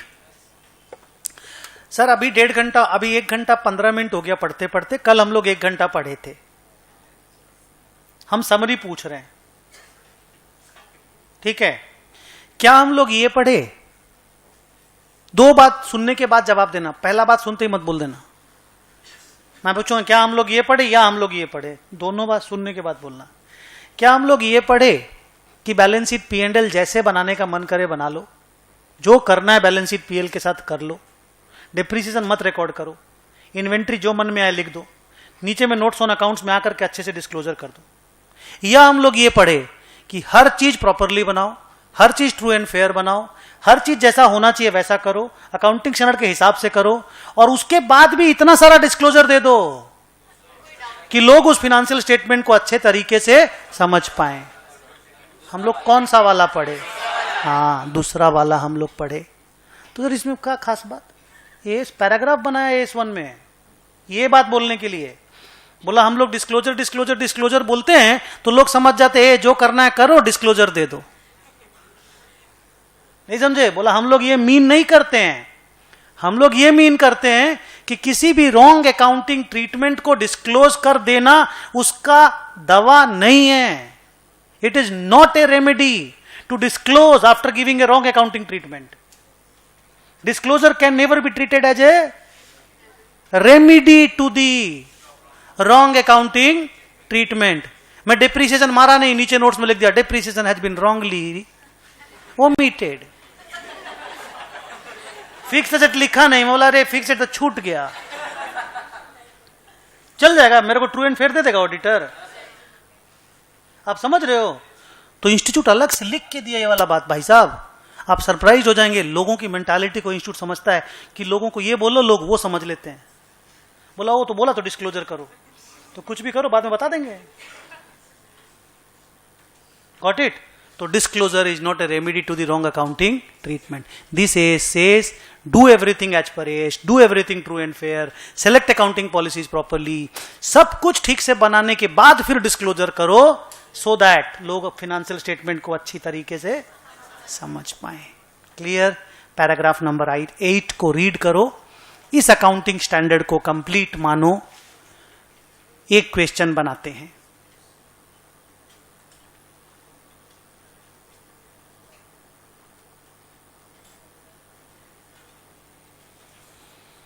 ठीक, ये है वो क्वेश्चन।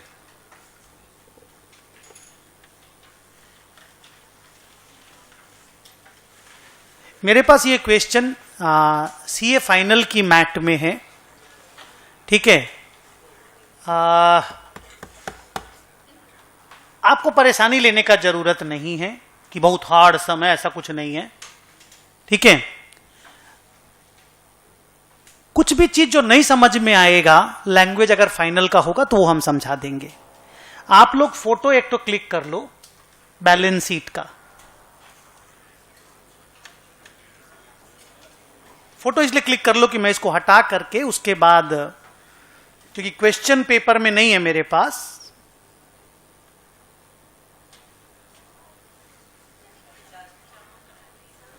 चमक रहा है, मैं क्या करूं, ब्राइटनेस कम कर दूं ना।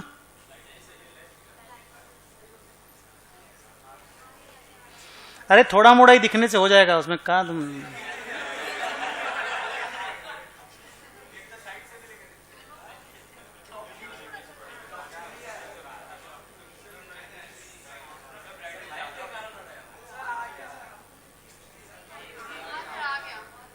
तो बढ़ता जा रहा है, हम तो कम कर रहे हैं।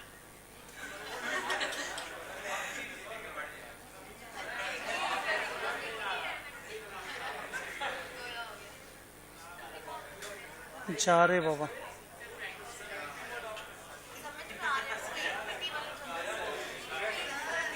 अरे रुक जाओ, मेरे को नहीं आता ये मशीन चलाने।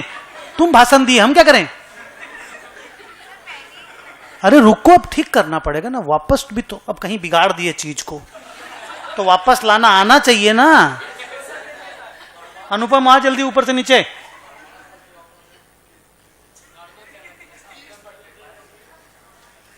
भाई एक रिक्वेस्ट है, ज्यादा बोलो मत, चुपचाप रहो, मैं जरा देख लेता हूं कि व्हाट कैन आई डू। अनुपम जल्दी नीचे आओ।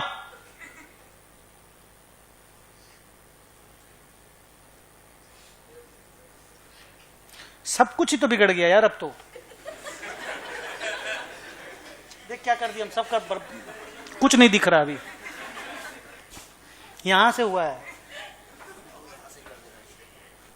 अरे तो ये एक चीज खराब कर दी ना हम।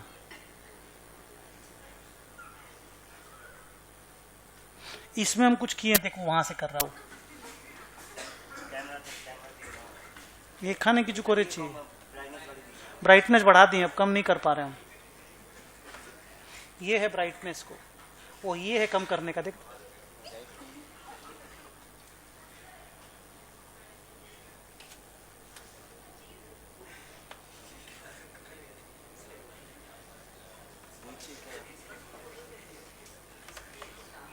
कम हो रहा था ना।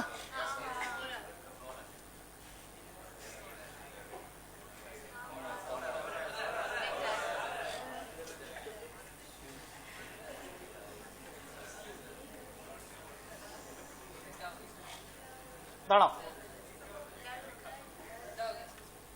उल्टा तो सीख हो जाएगा रे।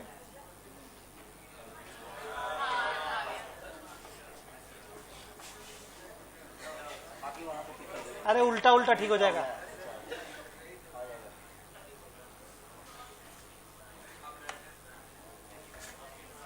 এটা কি হলো?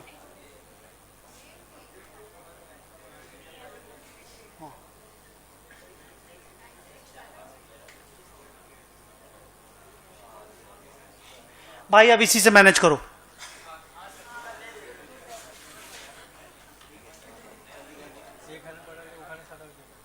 उसको ठीक कर दे।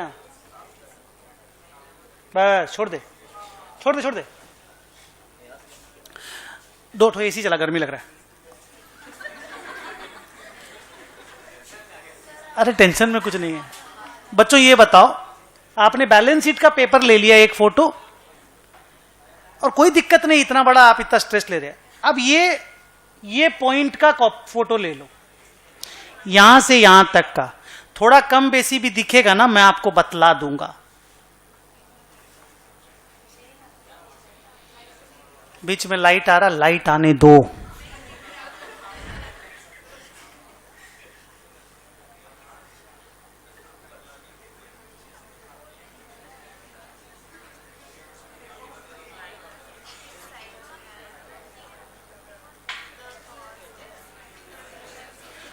अभी देखिए लाइट नहीं आएगा।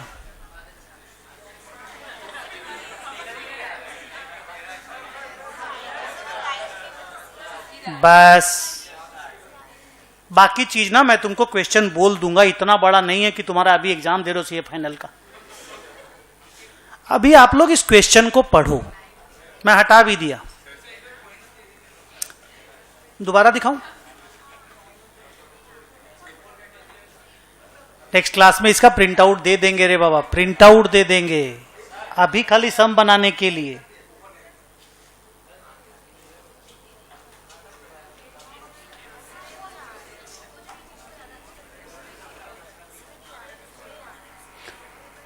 ले लो, उसमें से ले लो फोटो, कौन मना कर रहा है? बच्चों मेरा रिक्वेस्ट है, अब जल्दी से आप लोग पहले बैलेंस शीट को पढ़ो, एकदम जल्दी। Stop wasting time because we are already 3:45। क्या है फिक्स्ड असेट का नाम? बोलो। प्रॉपर्टी प्लांट एंड इक्विपमेंट, उसके बाद इन्वेंट्री, उसके बाद डेटर्स, उसके बाद अदर असेट्स, उसके बाद कैश। बीच में वो जो फिनेंशियल असेट्स लिखा हुआ, आप स्ट्रेस मत लो, वो एक हेडिंग का नाम है, आपको वो जानने की जरूरत नहीं है, वो सीए फाइनल के बच्चे जानते हैं। आप खाली ये बताओ, आप लोग प्रॉपर्टी प्लांट एंड इक्विपमेंट सुने हुए हो? Debtor, other current assets, stock और कैश सुने हुए हो? बस मूव कर जाओ। लायबिलिटी साइड में देखो क्या है? Share capital. शेयर कैपिटल जानते हो? रिजर्व्स एंड सरप्लस जानते हो? तो शेयर कैपिटल है, रिजर्व्स एंड सरप्लस है। उसके बाद 10% लोन जानते हो? उसके बाद ट्रेड पेएबल जानते हो? क्रेडिटर्स को ट्रेड पेएबल बोलते हैं। तो लायबिलिटी साइड में बच्चों टोटल मिला के 4 आइटम है। कैपिटल है, रिजर्व्स एंड सरप्लस है, लोन है, क्रेडिटर्स है। आप इसी नाम से लिखिएगा, टी शेप में बनाइएगा, आपको कोई वर्टिकल फॉर्म में बनाने नहीं बोलूंगा। असेट साइड में 5 आइटम है, नाम बोलो। प्रॉपर्टी प्लांट एंड, जिसको फिक्स्ड असेट आप लोग बोलते आए हो। स्टॉक है, डेटर है, अदर असेट्स है और कैश है। सबसे लास्ट लाइन पढ़ो, बाद में बीच वाला लाइन पढ़ेंगे। ऐसा ट्रेडिंग पीएल बनाओ क्या? अज्यूमिंग गोइंग कंसर्न और अज्यूमिंग नो गोइंग कंसर्न। तो मजा आएगा ना आपको इस चीज को समझ के कि ये देखो जीसी पे, ये नो जीसी पे, तो आपको प्रॉपर डिफरेंस फील होगा। जीसी मतलब वो जो तुमने जिंदगी में आज तक किया, और नो गोइंग कंसर्न इज वो जो आपने को मैंने आज सिखाया कि भाई हर चीज को उसके रियलाइजेबल और पेएबल वैल्यू पे लिखना है। तो ये नया चीज होगा। क्वेश्चन पढ़ते पढ़ते पढ़ते पढ़ते आपको वो फीलिंग आने लग जाएगी। Although you are doing it for the first time, but will feel that okay, it's okay. पहला लाइन पढ़िए और एक जजमेंट कॉल लीजिए।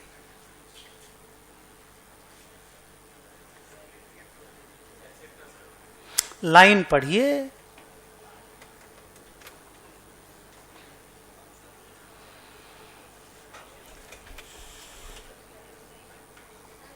फोटो,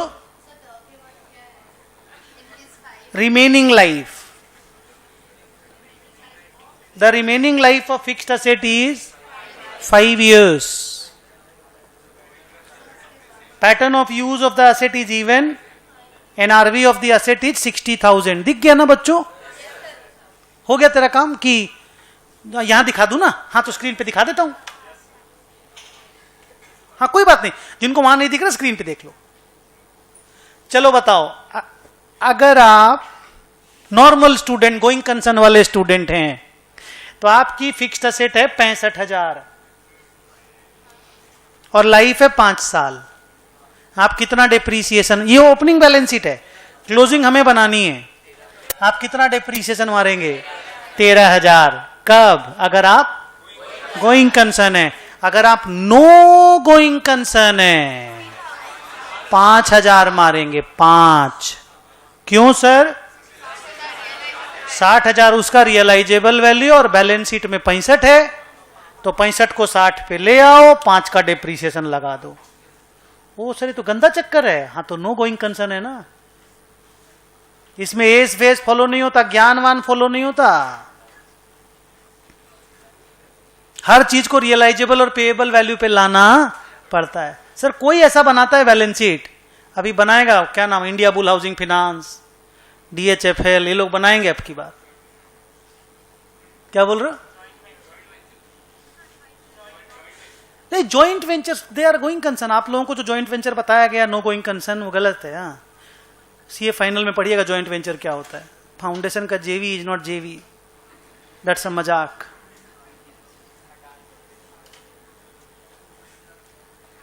बी नंबर पढ़ो बेटा।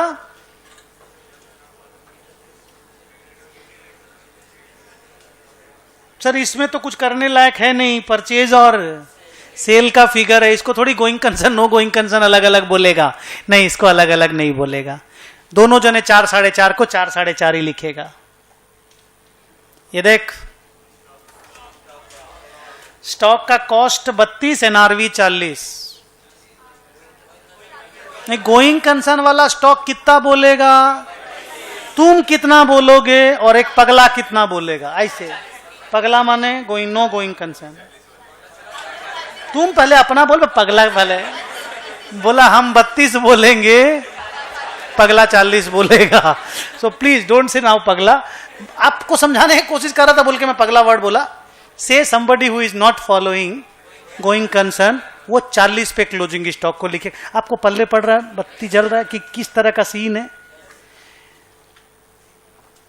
डी नंबर पॉइंट, ये कुछ अलग हो नहीं सकता, बड़ा नॉर्मल है। नहीं एक्चुअली यहाँ पे ना एक वो बल्ब जल रहा था तो वो मैंने बंद कर दिया, हल्का सा कोई लाइट था। बोलो सर एक्सपेंस में क्या बोलना है, सब एक्सपेंस है, वो तो पीएल में आएगा, उसमें तो कुछ बहस नहीं है।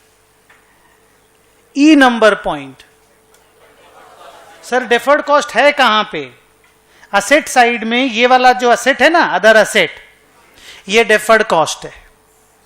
सर यहां लिखा हुआ नहीं है, वहां मैं लिख देता हूं कि this is deferred cost.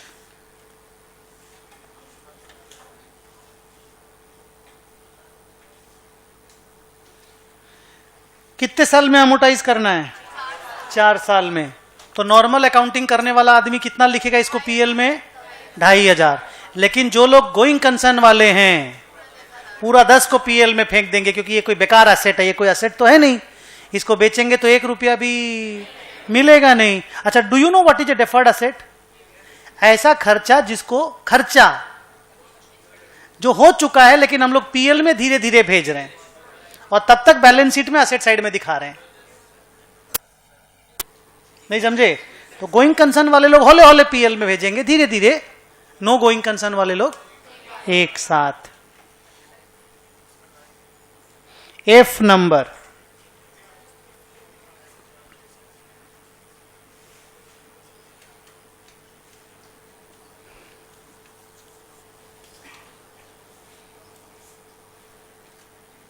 Going concern वाले कितना लॉस लिखेंगे? 2,000। नो गोइंग कंसर्न वाले लोग 6,000। सर समझ ही नहीं पाए क्या लिखा हुआ है, समझो। डेटर्स इतना इज 25,000 इतना तारीख को, ऑफ विच 2,000 इज डाउटफुल। ये नॉर्मल लैंग्वेज है गोइंग कंसर्न वाली। नो गोइंग कंसर्न वाला बोलता है collection of another 4,000 depends on successful reinstallation of certain product supplied to the customer. जो नो गोइंग कंसर्न वाला होगा, क्या वो दोबारा जाकर के उस प्रोडक्ट को री इंस्टॉल करेगा कस्टमर का?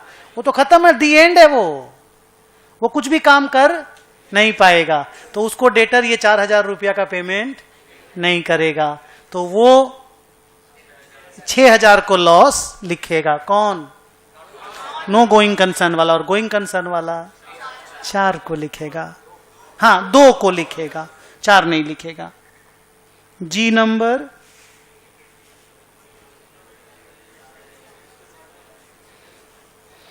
Closing creditor 12,000 which is likely to be settled at 5% discount. Going concern वाला 12 लिखेगा, पर नो गोइंग कंसर्न वाले को तो सल्टाना है सारा चीज को, उसको तो सल्टाना है सारा चीज को, तो वो 11,400 में बैलेंस शीट में लिखेगा। तो उसको 600 रुपया इनकम में दिखाना पड़ेगा। किसको? नो गोइंग कंसर्न वाले को। लाइबिलिटी का कम पेमेंट जो, क्योंकि उसको तो सल्टाना है ना, सब कुछ को रियलाइजेबल पेएबल वैल्यू पे दिखलाना है, तो वो ये 600 को भी इनकम में लिखेगा। एच नंबर,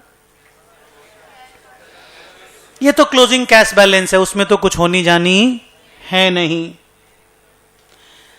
लोन का अर्ली प्री पेमेंट पेनल्टी है। गोइंग कंसर्न वाला तो लोन का अर्ली रीपेमेंट तो करेगा नहीं, वो तो नॉर्मल लोन को लिखेगा। लेकिन जो नो गोइंग कंसर्न है उसको जल्दी से रीपेमेंट करना है, तो उसको पेनल्टी देना पड़ेगा 2,500 रुपया। तो उसको पीएल में एक एक्सपेंस लिखना पड़ेगा और लाइबिलिटी साइड में 2,500 रुपया बढ़ा करके लिखना पड़ेगा। अब आपको समझ में आया नो गोइंग कंसर्न वाले का बेसिक कॉन्सेप्ट कैसे गोइंग कंसर्न वाले से अलग होता है, आपको समझ में आया? हाँ बोल। एक्चुअली क्या होता है, जैसे एक लोन है, यहां पे देख, ये रहा लोन 35,000 का, तो अब लोन है, गोइंग कंसर्न है, गोइंग कंसर्न, तो वो तो लोन को लोन के रूप में लिखेगा, जब लोन का रीपेमेंट का डेट आएगा तब पे कर देगा, काम खत्म। लेकिन जो नो गोइंग कंसर्न है उसको तो आज के वैल्यू पे लिखना पड़ेगा कि आज पे करेंगे तो कितना पे करेंगे। तो बैंक बोल के रखा है कि अगर आप लोग पहले देंगे हमको लोन तो हमको 2,500 का पेनल्टी देना पड़ता है। सारे लोन में होता है ये चीज, आप लोगों को मालूम नहीं हो, मैं आपको बता रहा हूं, मैं लोन लेता हूं, मेरे को मालूम है। आप अगर बैंकर से लोन लेंगे, लोन का टेन्योर 5 साल का है, आप अगर 1 साल में चुका देंगे तो प्री पेमेंट पेनल्टी लगती है। क्या लगती है? Pre payment penalty. अरे लगती है, नॉर्मल है ये, इट्स नॉर्मल। अच्छा क्यों लगती है? आपको नाराजगी है? ओ तो बोलो, हम बताएंगे। हाँ शांति। अब कब जब पूछ रहे हो तो बताओ मत, बता रहे हो तो पूछो मत। सुनिए, पहले इस बात को मानिए कि जो गोइंग कंसर्न वाला होगा वो लोन के लोन जैसा लिख देगा, लेकिन जो नो गोइंग कंसर्न वाला होगा उसी के दिमाग में प्री पेमेंट पेनल्टी का बात आएगा, वही तो चीजों को प्री पे करने की कोशिश करेगा ना, वो तो खत्म है, अपना बैलेंस शीट खत्म करेगा वो। प्री पेमेंट पेनल्टी क्या है, मैं आपको एक तो प्रैक्टिकल केस बताता हूं, एकदम सच्चा। मेरा, हमें गाड़ी खरीदे, फॉर्च्यूनर, ठीक है, गाड़ी एचडीएफसी बैंक से फंडिंग कराए, एचडीएफसी बैंक उसका लोन दिया हमको, ठीक है, बहुत साल से रिलेशनशिप है एचडीएफसी बैंक से, बहुत साल से रिलेशनशिप है। तो जो कहानी थी वो हुई, बोला 5 साल के अंदर 5 साल तक आपको वैसे ही पेमेंट करना पड़ेगा जैसा शेड्यूल में लिखा हुआ है। हम बोले अगर 5 साल के अंदर मेरे पास पैसा आ गया और हम आपको एक साथ देना चाहें तो, लोन चुकाने के लिए 1 शॉट में पेमेंट करें तो बोला 5% एक्स्ट्रा लगेगा। माने लोन अगर आपका 22 लाख है तो आपको 23,10,000 देना होगा।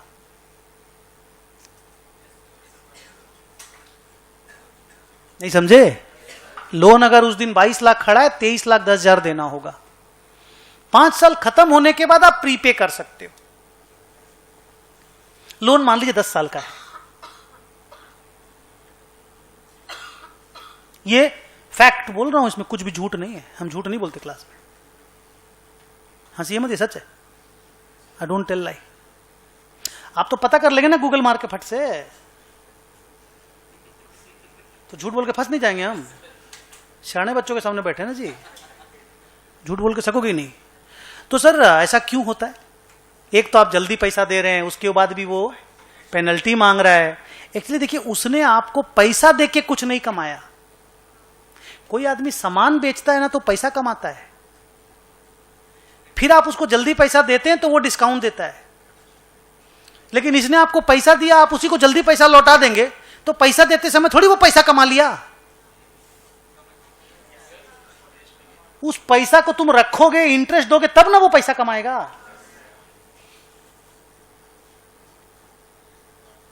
अभी भी नहीं समझे? तो वो कुछ कमाया ही नहीं, तुम उसको, वो तुमको दिया, तुम उसको वापस दे दे दम से, तो उसका तो मेहनत ही बर्बाद हुआ ना जी वहां पे। क्लियर हुआ? इसलिए लोन्स के केसेस में प्री पेमेंट पेनल्टी होती है। अभी सुप्रीम कोर्ट में इंडिया में हाउसिंग लोन के प्री पेमेंट को पेनल्टी से बाहर कर दिया है। किसको? हाउसिंग लोन के प्री पेमेंट को पेनल्टी से बाहर कर दिया है। छोड़ दूं अब इस बात को? अच्छा, अब मेरे को बताओ, हम लोग ये सम सॉल्व करने जा रहे हैं। नो गोइंग कंसर्न और गोइंग कंसर्न, ठीक है? Profit and loss account 2 column में डाल दो। एक कॉलम का नाम दे दो नो गोइंग कंसर्न, एक कॉलम का नाम दे दो गोइंग कंसर्न।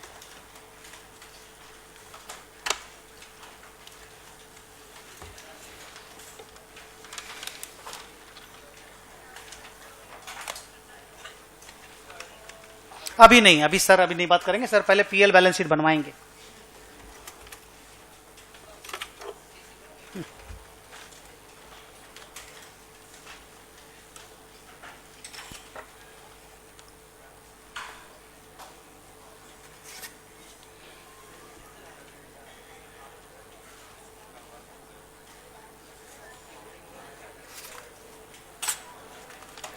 दो एसी बंद करिए सामने से।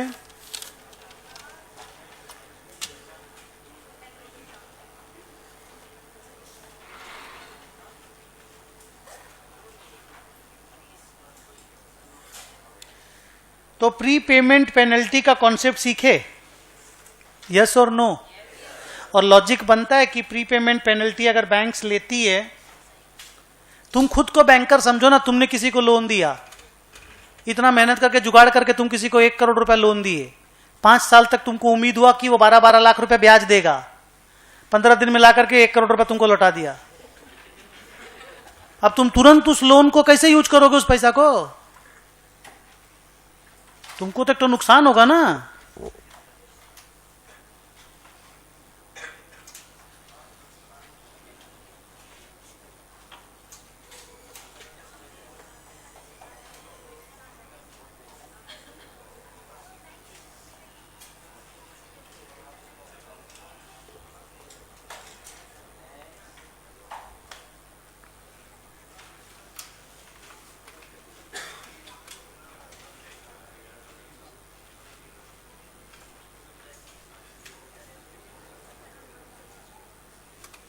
बस बच्चों ऐसा, हाँ, जीसी और नो जीसी बस।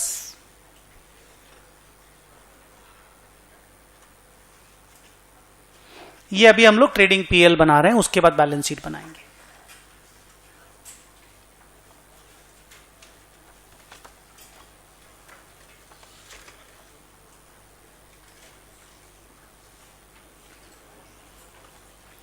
Ready? Format ready? 2 opening stock,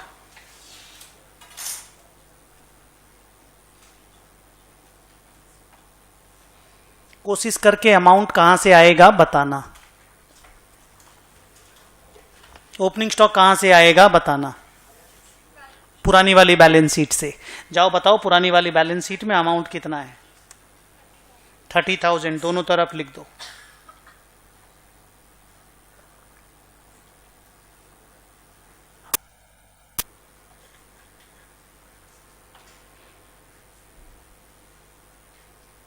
to purchases, एक ही अमाउंट है, दोनों तरफ लिख दो।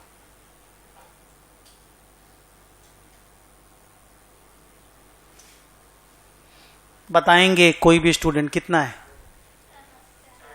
कोई किसी का तो कैलकुलेट स्क्रीन खुला हुआ है?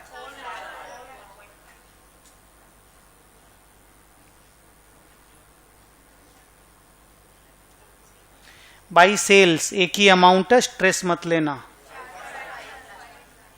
4 लाख।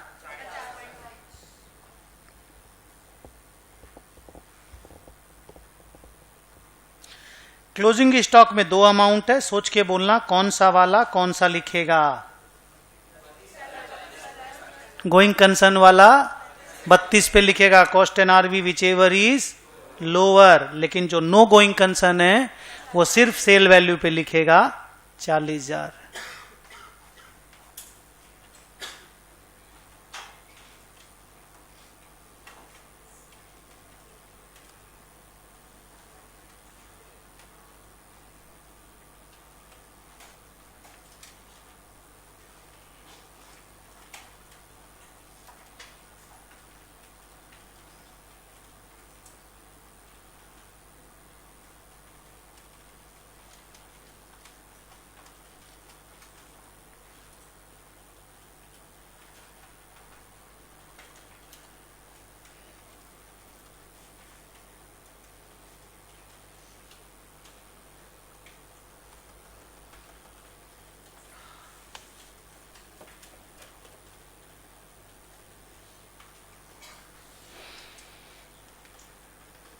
ग्रॉस प्रॉफिट का आंसर मैच करा लो।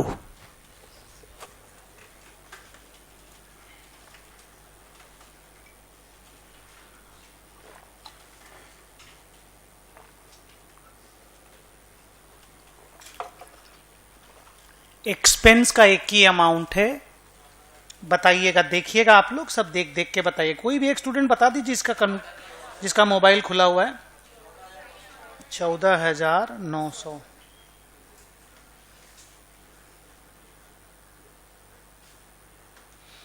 गोइंग कंसर्न वाला डिप्रीसिएशन निकालेगा लाइफ विफ देख के, नो गोइंग कंसर्न वाला डिप्रीसिएशन निकालेगा असेट का रियलाइजेबल वैल्यू देख के।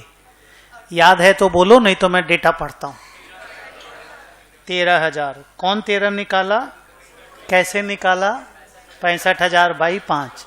और जो गोइंग कंसर्न नहीं है वो असेट का 5 लिखेगा, क्योंकि वो 65 का माल को 60 में बेचेगा, तो बोलेगा 5 मेरा डिप्रीसिएशन हो गया। अगला अमाउंट है प्रोविजन फॉर बैड डेट।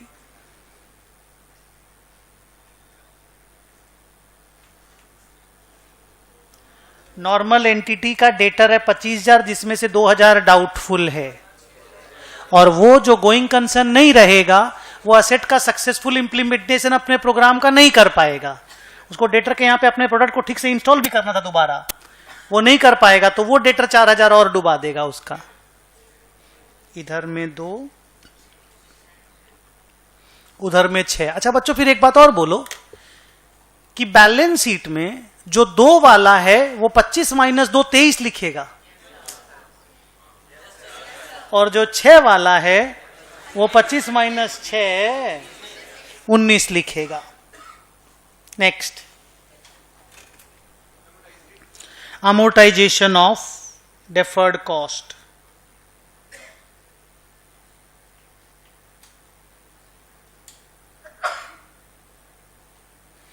मैंने आपको बोला था डेफर्ड कॉस्ट, अदर असेट को डेफर्ड कॉस्ट मान लीजिएगा। हाँ, वो मेरा टाइपिंग छूट गया था, मैंने बता दिया। 4 साल में अमोर्टाइज करेगा गोइंग कंसर्न वाला, और ये पूरा एक साथ पीएल में भेज देगा।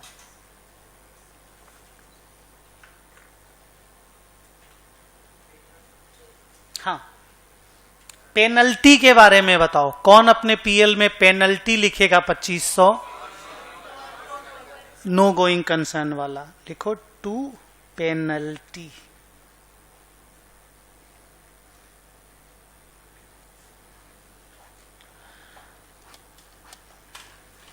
क्रेडिटर्स के बारे में सोचो। क्रेडिटर्स याद है, 12,000 का क्रेडिटर था, और बोला था कि जो लोग सेटल करने जाएंगे अभी तुरंत तो 5% इनकम होगा। तो by provision for discount on creditors.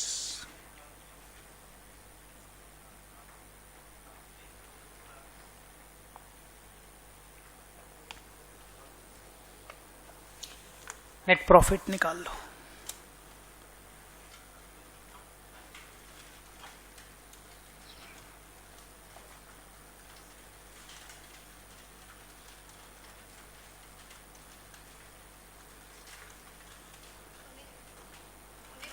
हाँ बेटा,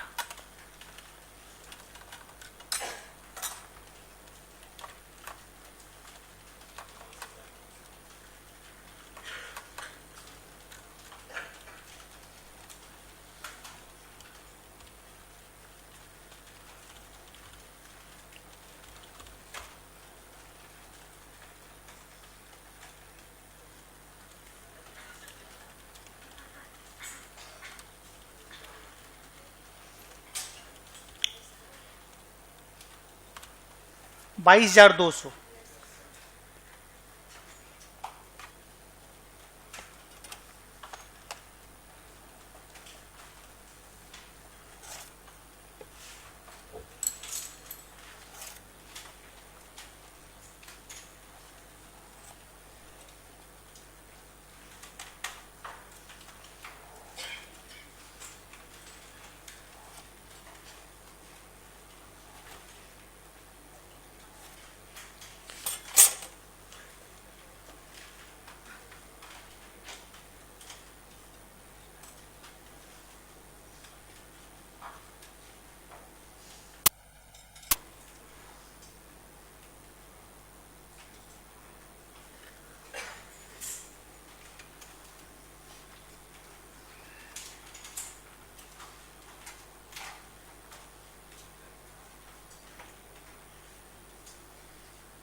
बच्चों, बैलेंस शीट का फॉर्मेट रेडी हो गया?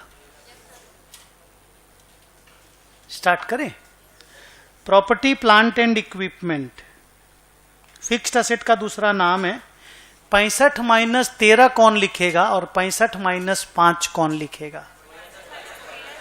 गोइंग लिखेगा 65 माइनस 13 यानी 52,000, और वो लिखेगा 60,000।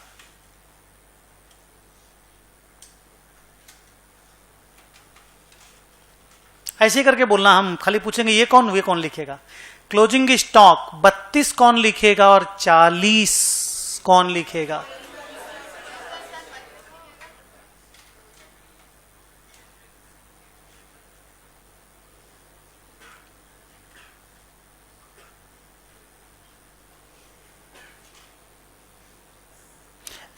ठीक हुआ कि नहीं? आपको समझ में आया कि नहीं प्रॉपर क्या फर्क है? अच्छा लगा कि नहीं ये फर्क पता करके?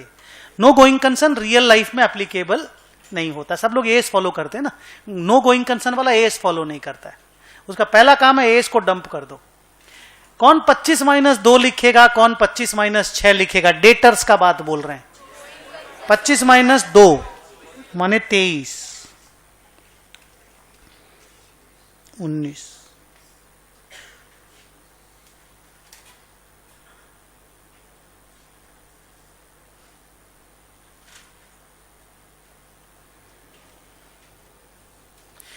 ये बिना बताए हुए मैं नहीं बताऊंगा इतना कौन लिखेगा इतना कौन लिखेगा, ये खुद बताओ। मैं खाली हेल्प कर देता हूं। 10,000 वाला एग्जाम्पल है। 7,000। Very very good.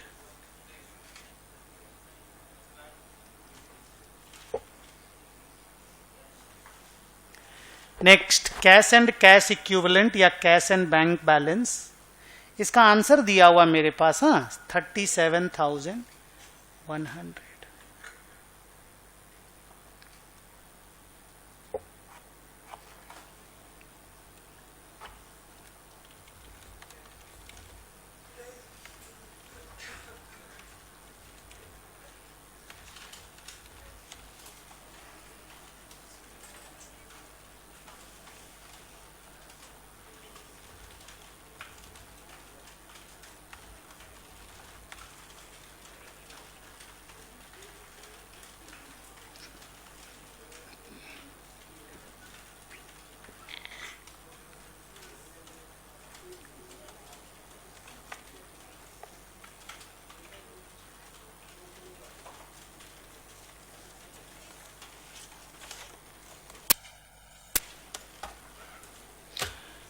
चलो लाइबिलिटी साइड, 151,600, 156, 100 आ गया। मैं दिखाऊं फिर से, शेयर कैपिटल दोनों एक ही लिखेगा। बोलो कितना है? 60।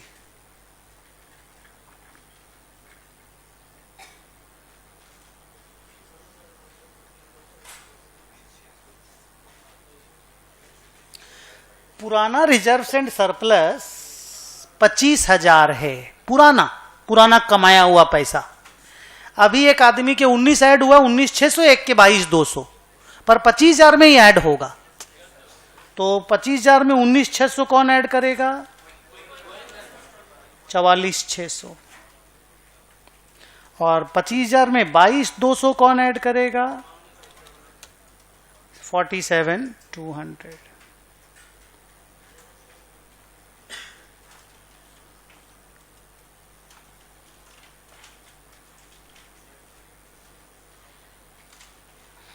ये खुद मेहनत करो, बोर्ड पे देखो और आंसर बताना। लोन दोनों बराबर लिखेंगे, प्रीपेमेंट पेनल्टी कौन लिखेगा, कितना लिखेगा? लोन पहले बताओ। 35,000। फास्ट कर दिए क्या जी? थोड़ा ठीक बना लिए ना आप लोग? Thank you. Prepayment penalty payable देना पड़ेगा, नो गोइंग कंसर्न।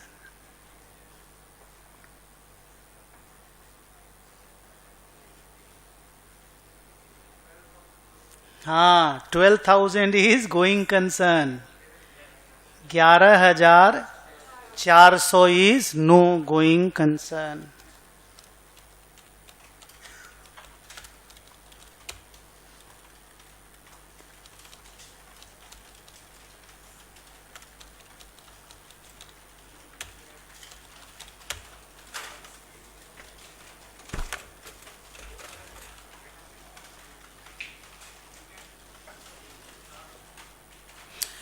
आज की क्लास आधा घंटा पहले छूट रही है आप लोगों की, खूब खुश है वो।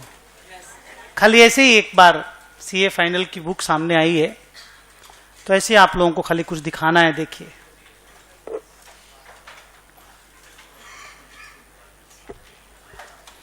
देखिए वो लोग क्या पढ़ते हैं।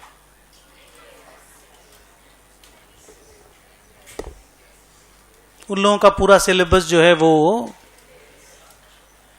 ऐसी 6-7 बुक है। ये एक बुक आपको दिखा रहा हूं, आप लोगों को भी 3-4 मिलेगी। ये सारे इंडेस पढ़ते हैं वो लोग। टोटल नंबर में 40 के आसपास है।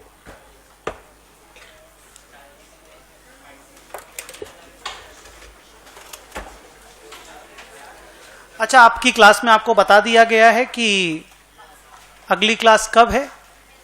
3 से 9 छुट्टी है, 10 तारीख को एक क्लास है, फिर 14 को क्लास है। उसके बाद तो हम आ ही जाएंगे। नहीं, 10 को क्या वार है बेटा? 1 मिनट बच्चे रुक जाओ। हेलो गर्ल्स, एक बार जरा कैलेंडर निकाल के देखो तो 10 अक्टूबर को क्या वार है? 10 अक्टूबर को थर्सडे। ओके, हाँ, इस दिन आपको रिकॉर्डिंग क्लास होगी, आपको बताया गया है। रिकॉर्डिंग क्लास होगी, पहली बार आप रिकॉर्डिंग क्लास करोगे। मैं नहीं रहूंगा, चुपचाप बैठना एकदम अच्छे से। और फिर 14 को शायद कौन सा वार है? मंडे। हाँ, तो ये दोनों दिन आप लोग इन्वेंट्री वाला एएस पढ़ोगे। कौन सा वाला? इन्वेंट्री वाला। तो आप यही वाली बुक लेके आओगे, इन्वेंट्री वाला एएस पढ़ोगे। Okay, clear? Wish you a very happy Durga Puja. बारिश तो रुक गई है, अब आप लोग घूम पाओगे ठीक से।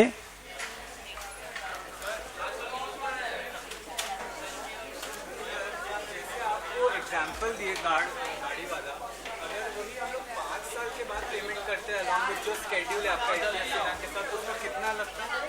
वो हमको नहीं मालूम, वो प्री पेमेंट कर सकते हैं, जितना लोन आउटस्टैंडिंग रहेगा उतना देना होगा।